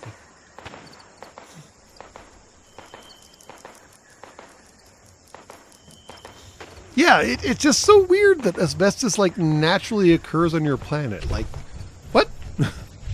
How did that happen?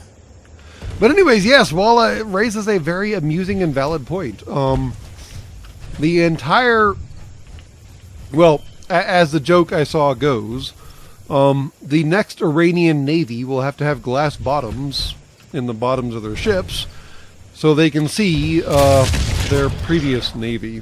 Because, yeah, the IRGCN and the IRIN does not exist anymore. They ain't got no Navy no more. Even their former oil tanker that was converted to be a drone carrier, quote unquote, it dead, it sank, it's gone.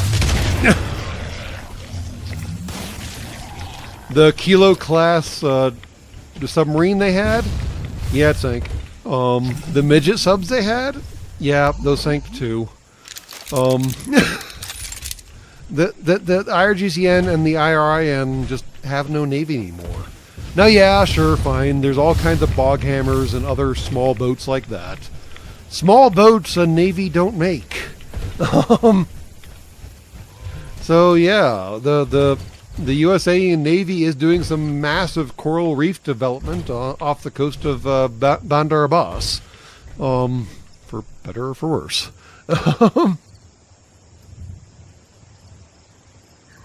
Have a good one, Walla.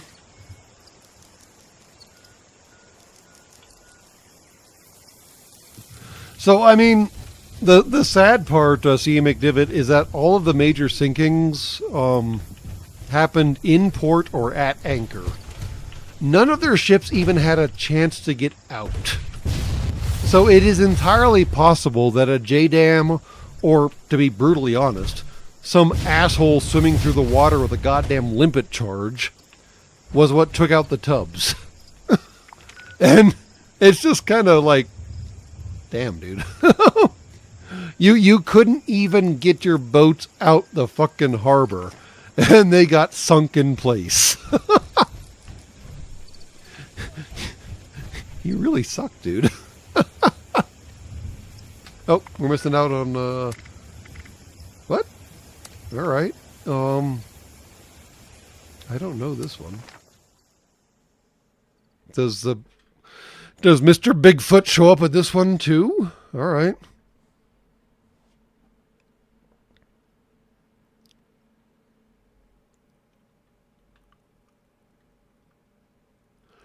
Oh no, Rabovsky, it's so fucking sad.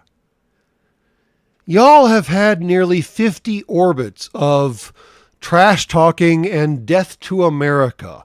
50 goddamn orbits of them talking shit and talking big game and talking all this like, we're going to end you, blah, blah, blah, fucking goddamn blah. And the best they can do is 6 dead, 18 wounded. And it's just like, what? Did you guys, like, show up at all, ever? Where are you going? Why are you guys going this way? Ah!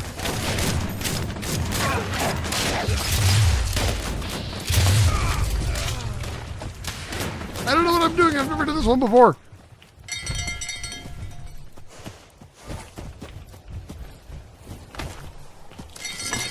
Like 50 years of preparation And the best they could do is lose their supreme leader on the very first day. What? Man. It is frankly just absolutely disappointing.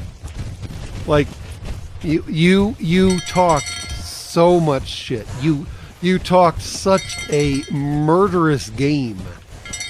And there you are, splattered all over the goddamn road, you fucking imbeciles.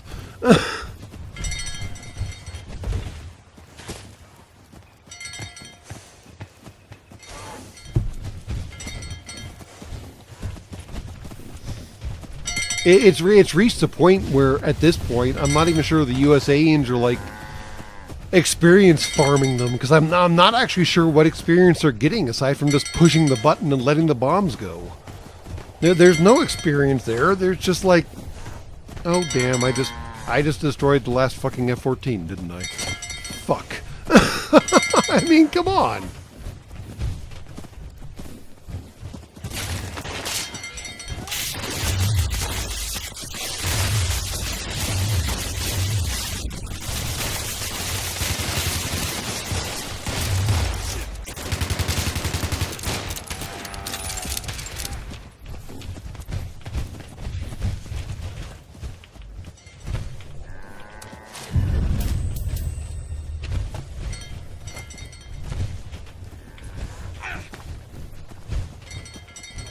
Is that 2 or 4 head of beef? I think technically it's 4, but it depends on how you count heads at this point, because, yeah. Hey, Dandy. What's up, guys?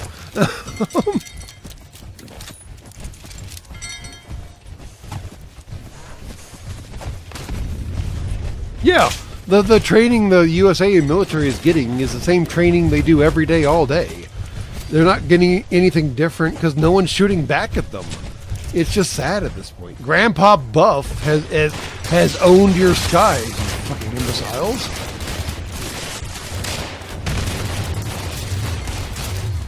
As someone pointed out on the Twitters, it's gotta be weird to be bombed by an aircraft that was built before your fucking administration.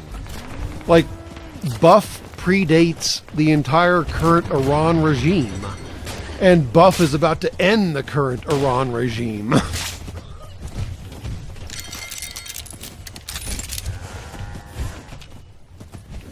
Alright, we got to the fucking farm. Now what?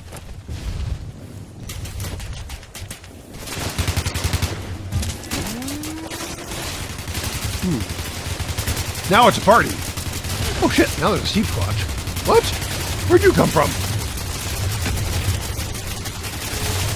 Fucking sheep squatch.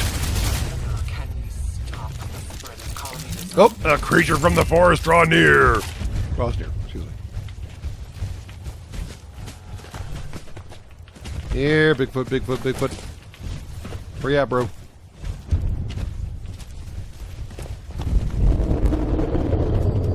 That did not sound good. Where you at? Hello, Mr. Bigfoot. Oh shit. I think he saw me. No, you don't. No. We're good. We're chill, dude. Check over your legs. How about that? Can I immobilize you? That might help. I cannot immobilize you. Damn. Dude's got armor I cannot believe. All right.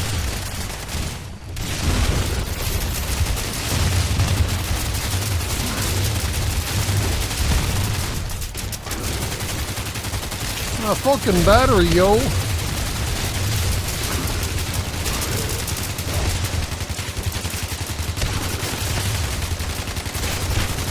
Critical strike on legendary Bigfoot.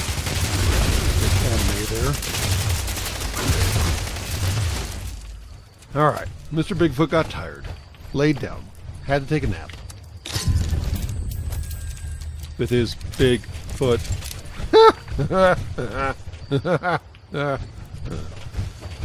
It's still not going to stop being funny. You got a big foot, mate.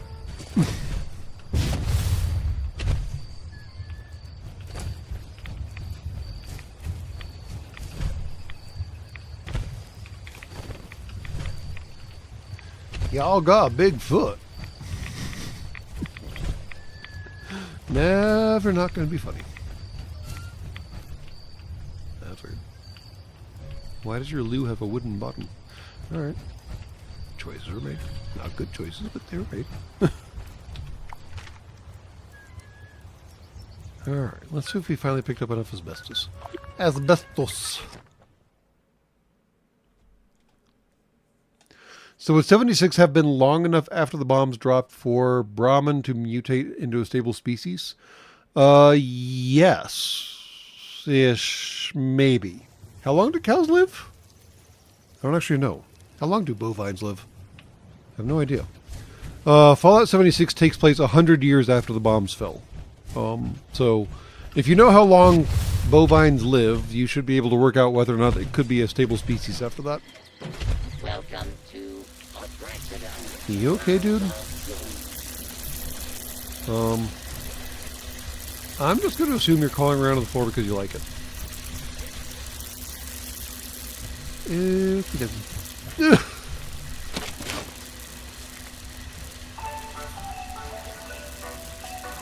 Yeah, definitely. Within 50 generations, they could have definitely been stable at double-headedness.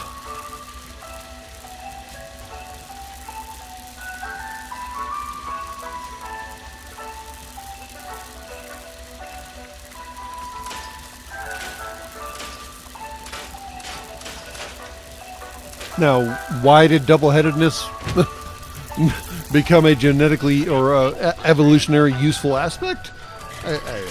I ain't got nothing there. Nobody knows. Oh, so it's 76 years after. Sorry, I lied. Not even 76. What? 28 years? What? I thought 76 took place 100 years after. I thought that was the whole point. Now I'm confused. Hold on. Now I gotta look that up. God damn it. Sometimes life is peaceful.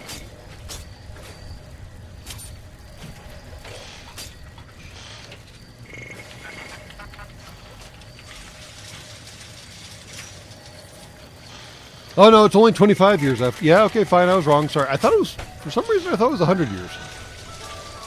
Or maybe that was a goal of the shelters. It was supposed to be 100 years, and then they pop out and something broke.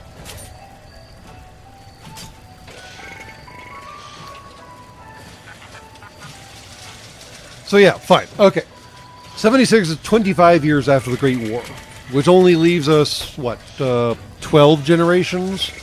So, maybe? Question mark, question mark, question mark, question mark.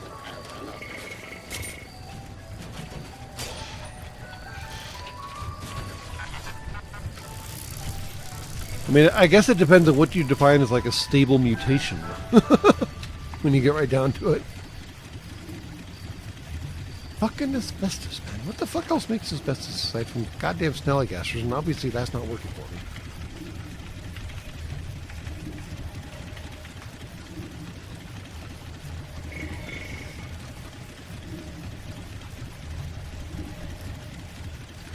Biometric scanners, fantastic.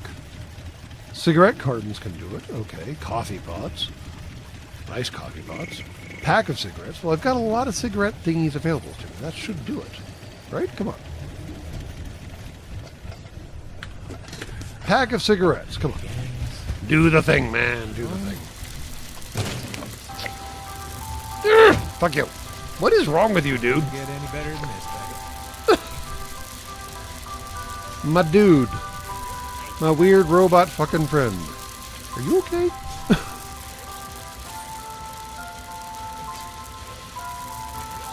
Have I ever seen a one-headed cow in Fallout? Now that you mention it, no. I have not seen a one-headed cow in Fallout. Fair point.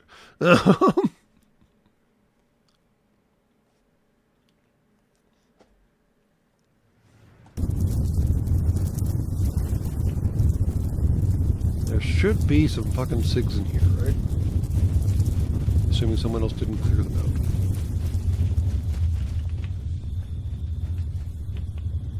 There we go. That should do me.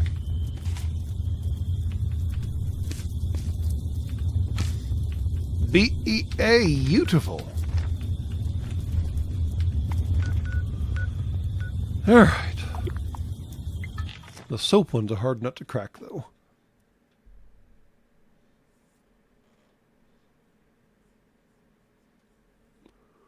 That one we'll have to go to a private server for. Yeah.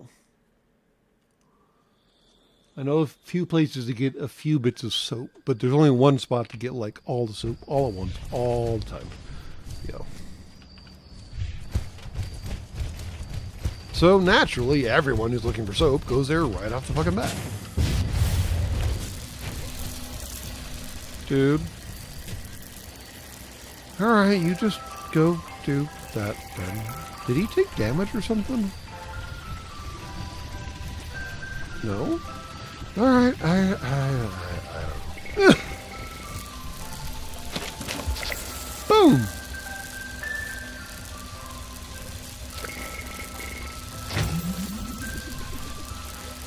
He's got a great place here. Rank 12, baby!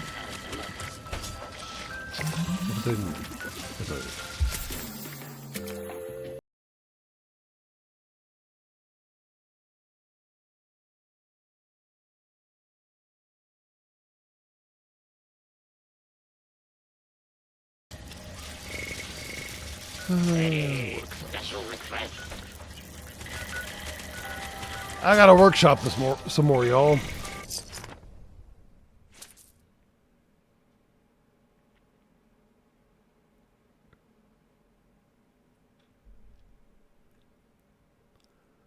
I gotta workshop this, y'all, some more.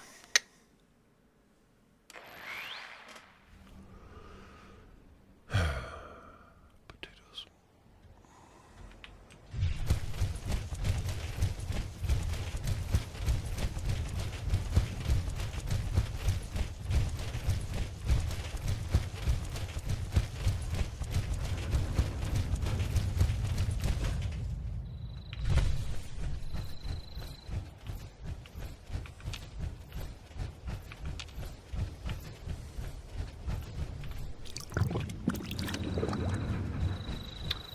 Where the Superman's at?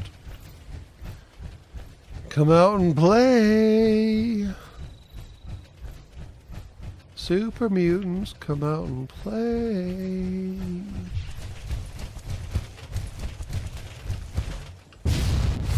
No, not super mutants. We got puppies instead. Fuck. Communist detected on American soil. I don't actually like killing puppies, but they're in the way right now, so... You know what?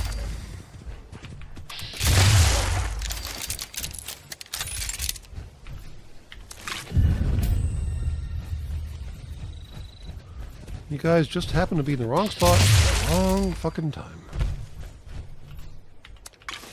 Sucks to be you.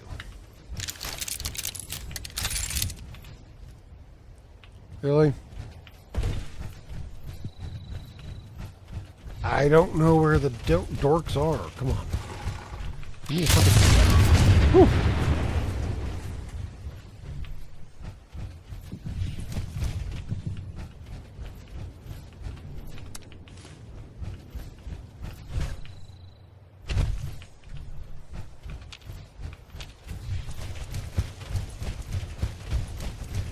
Please tell me that was it.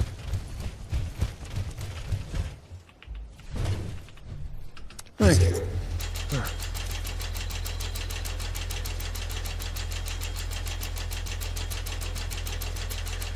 Beefalo! I love that word.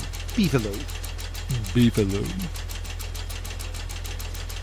I would like to offer you my finest beefalo. Oh yeah, this gun absolutely hates vehicles. Any vehicle anywhere near where I shoot explodes. It doesn't even have to be damaged by the gun, it still explodes. It's just annoying as fuck.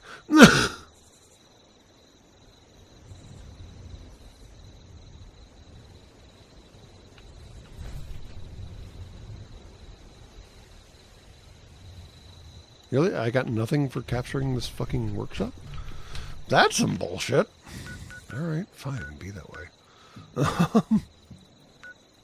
Normally when you claim a workshop, you get some sort of, like, stuff.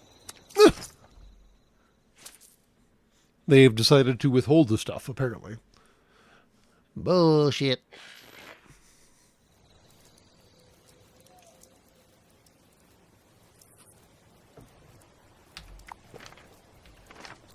We're going that way.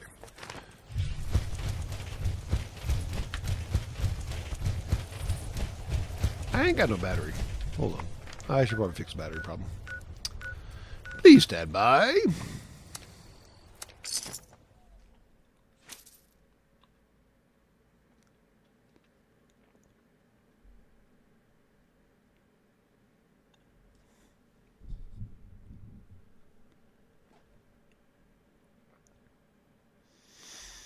Please stand by. For these important messages. 2 + 2 = 4. Greetings, members. Anyone interested in a gift from on high, in exchange for a little triangulation, should proceed to the coordinates we provided. That is all.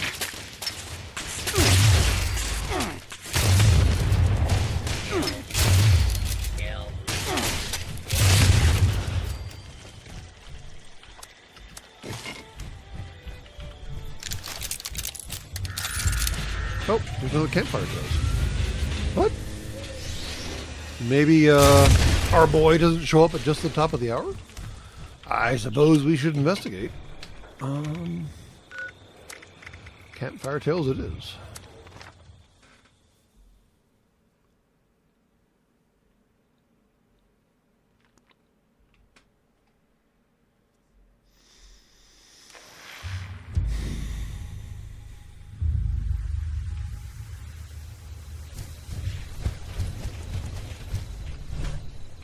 Alright, there's supposed to be like wood around here or something, maybe? Wood. Yeah, wood.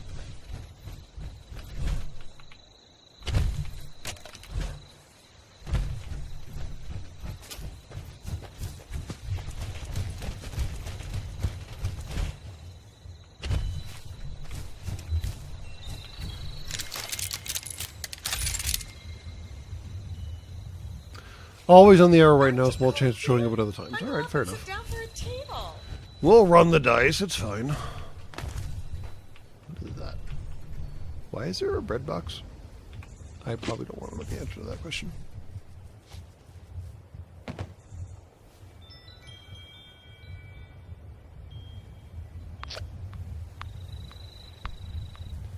Yeah, I'm not going to do that, dude. I'm just not going to do that. It's fine.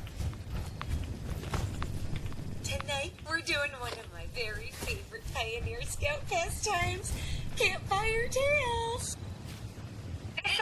Oh, good. I'm sure glad the speakers are still working. Hello, campers. Ready for a frightful tale? Remember, these tales are interactive, so put on your brave face and act out the story when prompted. Today's tale is called Terrors of the Dark. Seems the holotape has some errors. Well, I'm sure it'll be fine. Hello? This story is about me, a pioneer scout. I wake up one night in a cabin, and I see that I'm alone. Everyone's beds are empty. My heart is pounding, but I know I have to go outside and look for everybody. I want to get up, but the shadows are reaching for me. They're gonna attack me. Please help me fend them off.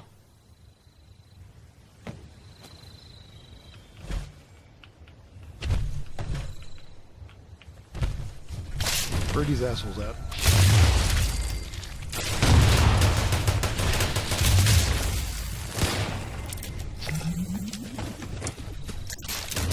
Face my fears and burst out from under cover. The fears being very large insects. There, I see the warm glow of a campfire. My fellow scouts are talking by the fire. I go to them, and I try to warn them, It's not safe to be out this late. There's something out there. I know, because it took my brother. He stayed out past dark one day and went missing. But my friends, they don't listen. I sit with them to keep watch. We laugh, drink, and share secrets with each other all into the night.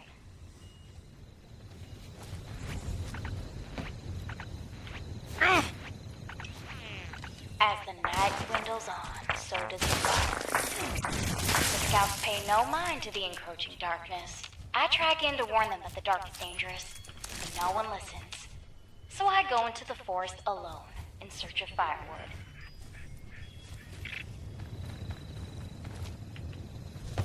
Didn't I pick up? I bet that poor scout could help you. Ah! What's eating me?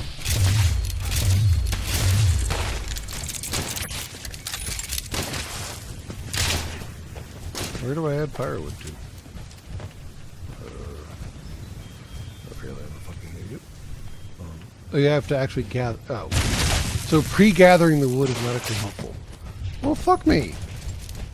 I was trying to get ahead of things. Damn it.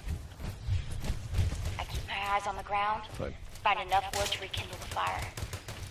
But when I turn around, there's no light to guide my way back to camp. I don't know if I wandered too far, or if the campfire has gone out, drenching all the scouts in darkness. Oofta! I'm so sorry to interrupt the drill, but we have an emergency. Or at least my scout leader emergency protocol says we do. My protocol is pulling up a missing camper flag. Now, I'm almost certain I counted everyone correctly, but we should be thorough just in case. If we can't find our shadow camper, let's look for traces they may have left behind. And remember the pieces.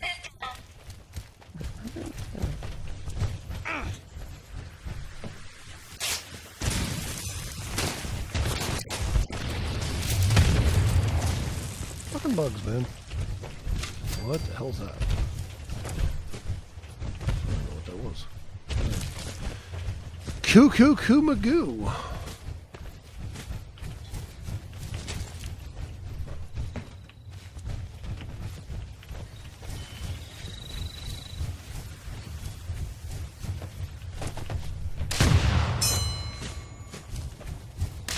Gather in, campers.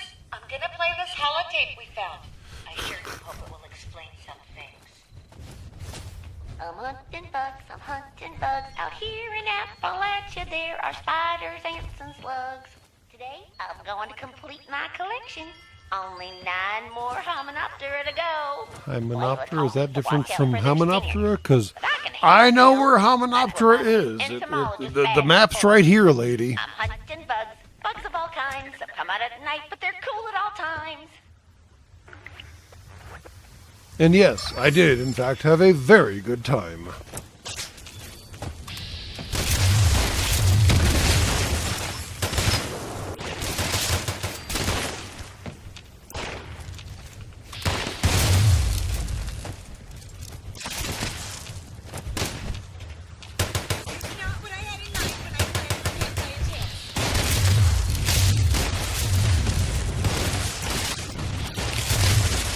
That's a big insect. That's not even an insect. What the hell? Scorpions aren't insects. What? They're arthropods, but they're not insects.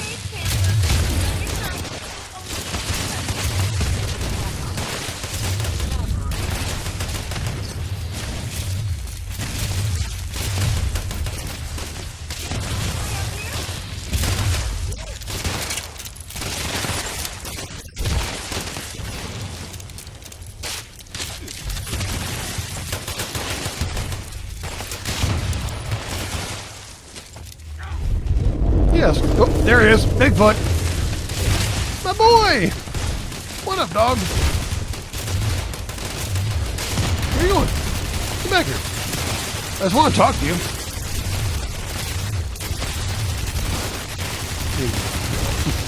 I'm going to let my 308 talk to you. No big deal. Alright, everyone else is working on you. Oh, no, here he comes. He heard me.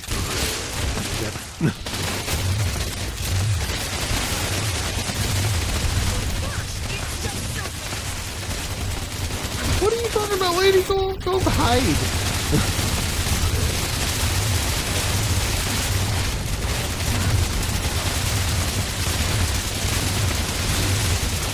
Dude, don't get my shots. Little Layla fried my circuits running off like she did. My goodness gracious. Alright. Legendary Bigfoot, as opposed to the garden variety Bigfoot. Mark 1 Mod 0 Bigfoot.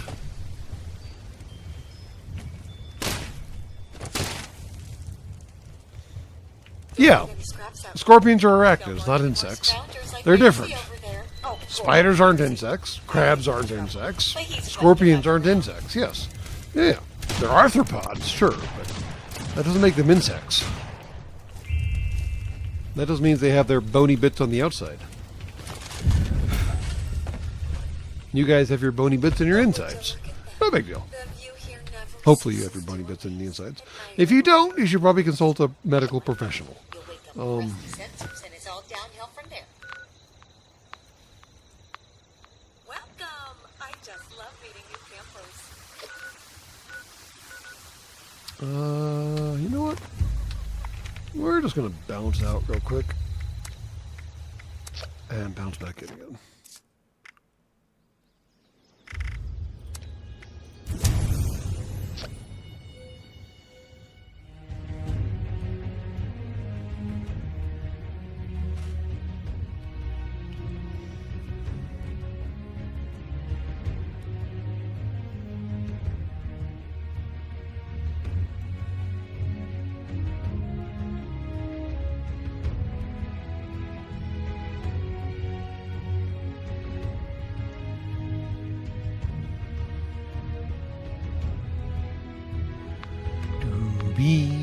Dooby-doo. Beware the penguin.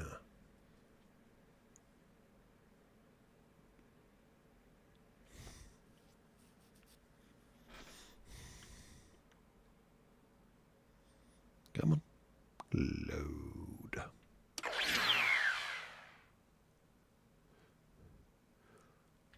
Load. I am Lady Liberty Prime. Yeah, I am America. Do not like your voice, lady. Sorry. And Mr. Liberty Prime has a silent helmet, and therefore so should Lady Liberty Prime. That only makes sense, right? Come on.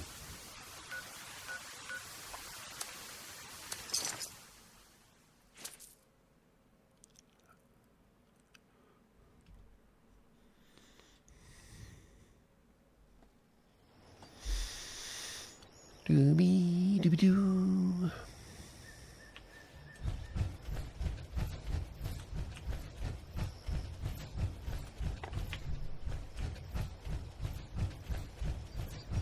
How did I get overweight? Well, it's not me eating too much. Fuck! It's not a big deal. I are a tubby bastard. Check.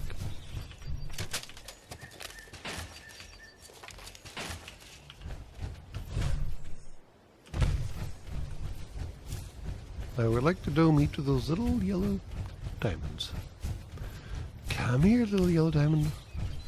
I want to be your friend. Briefly. While I put a high velocity slug of lead through your cranium. No big deal. You won't hardly feel a thing. See? Didn't feel a thing. Yeah, look, 2 for 1. Come here, dude. Come on downstairs. There you go. Come here. Good boy. See? Did not feel a thing.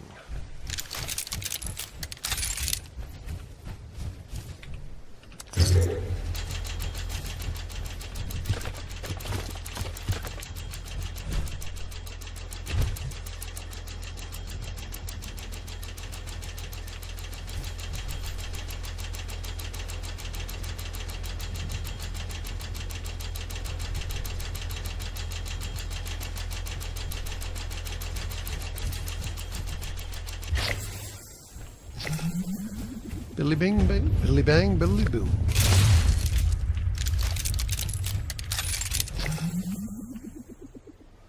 There we go.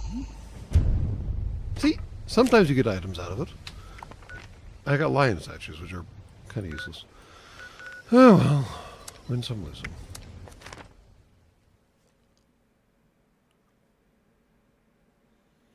Yeah, he was a little cuddly, wasn't he, Strong Dreams? Wait here. I keep forgetting to jump before shooting people right in my face. Because that's apparently the only safe way I figured out of shooting people right in my face. Is to jump, ride the rockets, and then shoot them.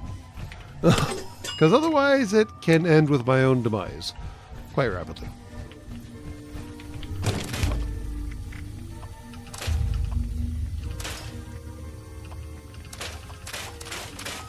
Oh, I got rid of the hardened masses accidentally. Oopsie-doo. I think I have some of those in storage. Not a big deal. Are you ready? I am not ready. Shut up. Excitement of life in a post-apocalyptic hellscape. By popular demand, this month's creative learning class. Executioner's Fat Man! It sounds like a sidekick job. You are the Executioner's Fat Man! Your job is to be fat. And angry looking! What?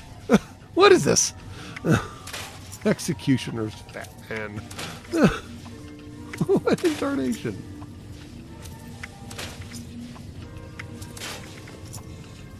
Juggernaut's Shepherd's Crook. What? Alright, sure, why not? Juggernaut's Shepherd's Crook. Yeah, what? 15% chance to instantly reload when bashing enemies. Alright, that's fun. And I learned nothing! Fuck you. Ooh! I at least got defenders that time. What does this one do? 15% chance to reload! Alright, let's try it again. Do the same thing over again! Hey! We got battle loaders! I guess I should slap that on something. I never bash anything, though. But I feel like I should install it on something, because otherwise it seems like a wasteful experience. I literally never bash a damn thing. Prepare for danger. Seems terribly impolite. Prepare for survival.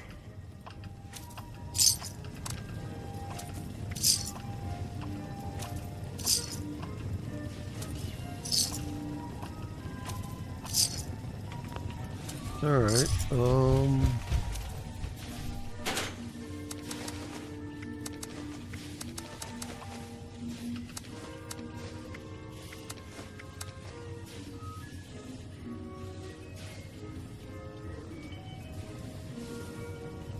I can do one of those things. I can do the fat and judging stare. Does that count? I don't know. I mean, Executioner's Fat Man seems very open-ended, doesn't it? Oh, man. Alright. What can I slap this thing into and how? Maybe not the torso? I don't know if it matters. I'm gonna do the left arm. Why not? What?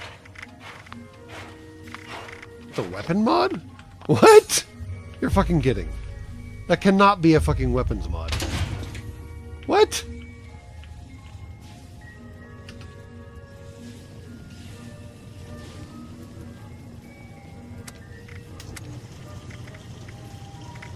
Wait, where'd it go then? Or did I just learn how to make it? Oh crap. How do you make a 4-star mod? Fuck me running. Yep, I learned how to make it. Talon's Serum. What the fuck does that even take? What?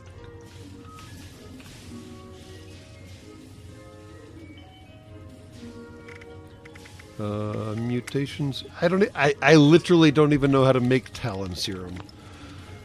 Alright. Alright, fine. File that under who gives a fuck. The one thing it taught me how to make, I literally don't even know how to make the ingredients for. I fucking hate this crafting engine system. Fuck it up. God damn it. I think I'm still carrying around a mod though. Yeah, defenders. Fine. Melee weapons. Yeah, fuck that. I ain't got none of those. I can buy the serum in the Enclave bunker. That would require me to remember how the fuck to get to the Enclave bunker.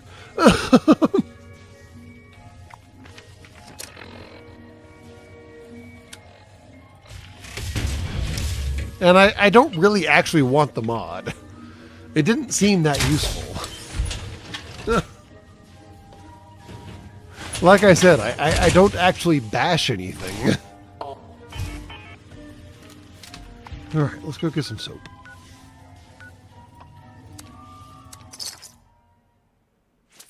I can now build the thing with what parts?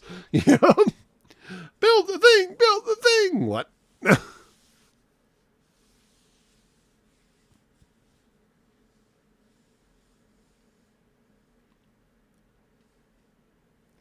Yeah, the Enclave bunker is the one underneath the White Springs, right? Yeah. If it's the one underneath the White Springs, I always get lost there. Oh my great maker. They deliberately designed that fucking bunker to be absolutely fucking impregnable because absolutely fucking no one would know where the fuck they were going. It's just like, what am I doing or where am I going? Why? How? What?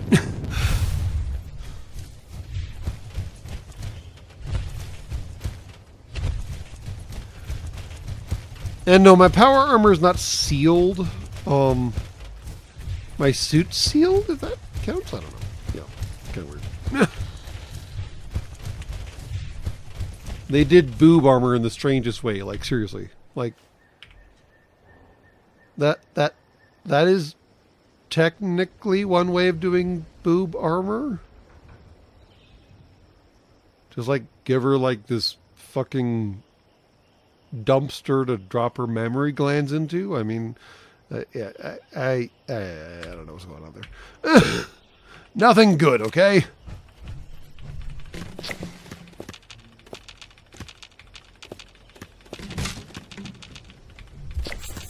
There we go.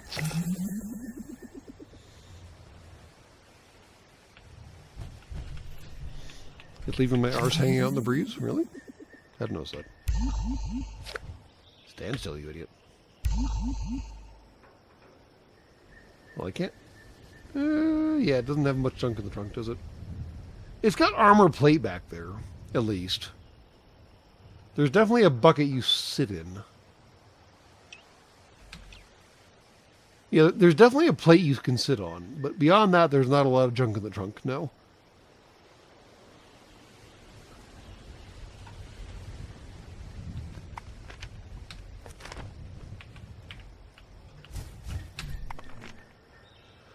Okay.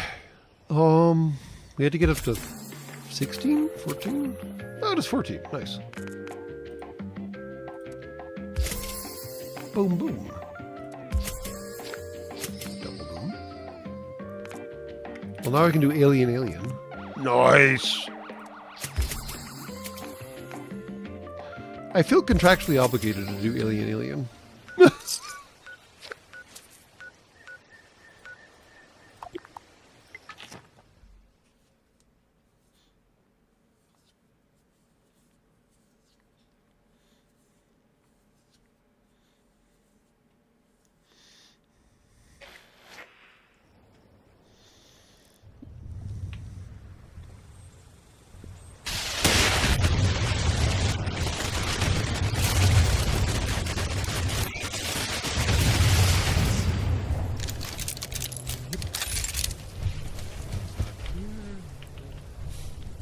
Ready for business.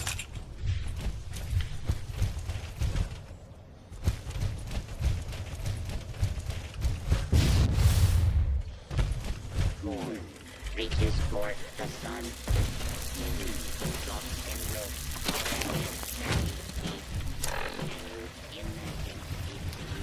How do you change titles again? Prefix. Hey, what?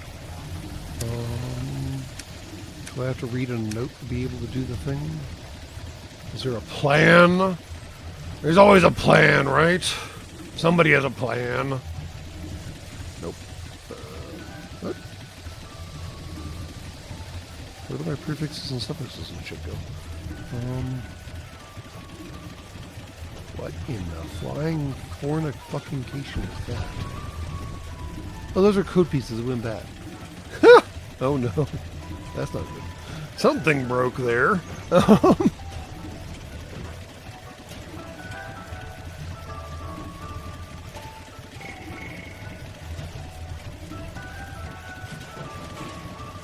I wouldn't say historically, Jed Brown, that it looks exactly like male chest armor, but it does look more like chest armor, male chest armor, than, say, individual boob armor does. There was also the option for bread loaf armor, which makes at least a certain degree more sense, but yeah. Now, they're flying fucked up my goddamn fucking suffix and prefixes and bullshit. I claimed it, fine. Where the fuck did it go? I would like to see the baby, please.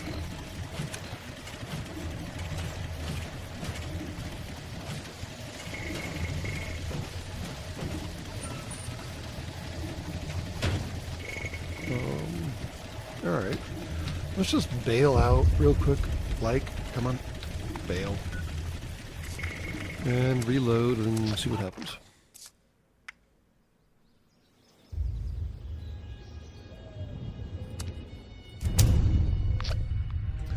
Recipe book does not do what you think it does, I don't think, but maybe we'll find out.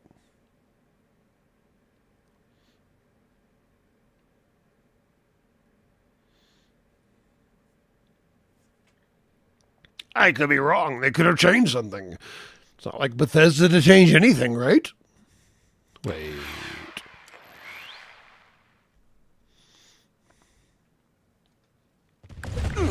I am Lady Liberty Pride. Yes. Damn.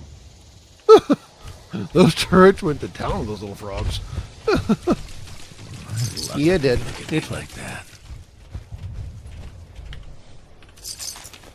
Sorry, toads.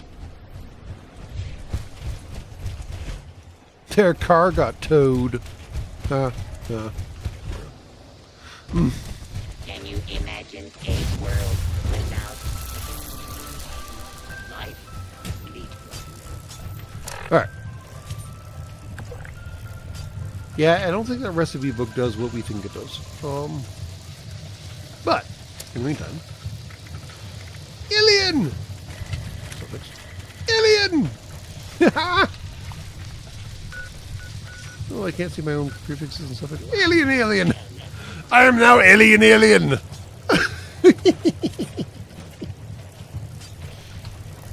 I'm not sure what the fucking recipe book does.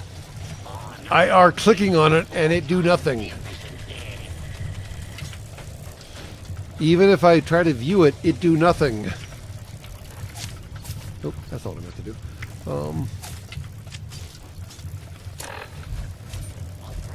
I have no idea why that's there.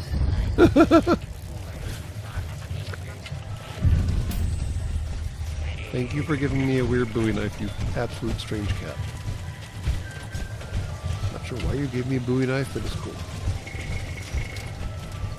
If your feline ever gives you a Bowie knife, it's probably a message. What does that message mean? I don't know. But it's probably a message.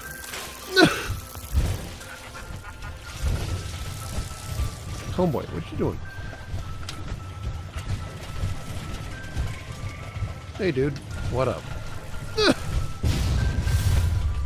I'm gonna go up here, away from your, like, weird thumping loudness.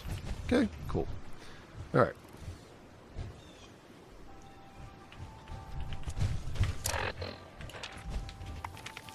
I am now alien, alien! I don't know why that's funny, but it's funny.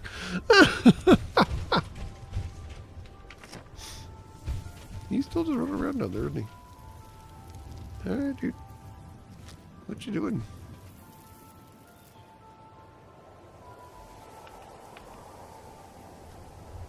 How do you have... Oh, god damn it. How does a level 172 have fucking Gleaming Depths power armor? What? How? I haven't even gotten past level 3 down there. Fuck me running. Fuck him. Fuck me. Fuck everyone. Is there anything useful to sell right now?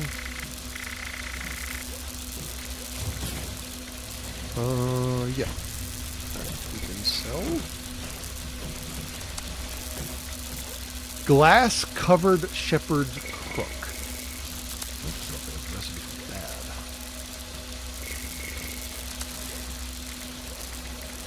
Old Man Winter Effigy. There we go. All right.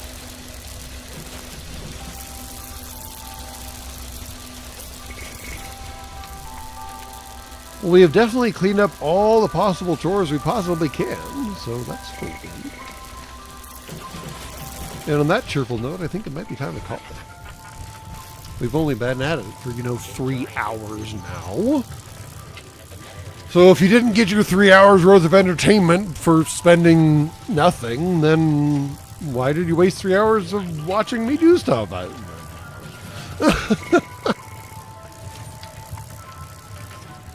Once again, this is, as not always, but frequently, Fallout 76.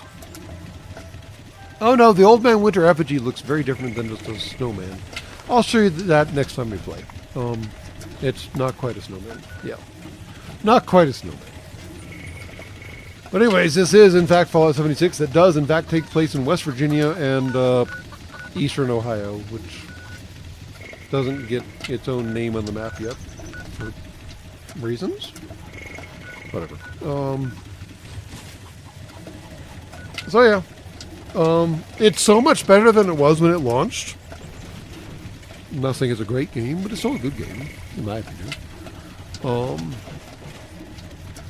But yes, I do believe it is time to end, as Vote Shaw has already picked up on what I'm putting down.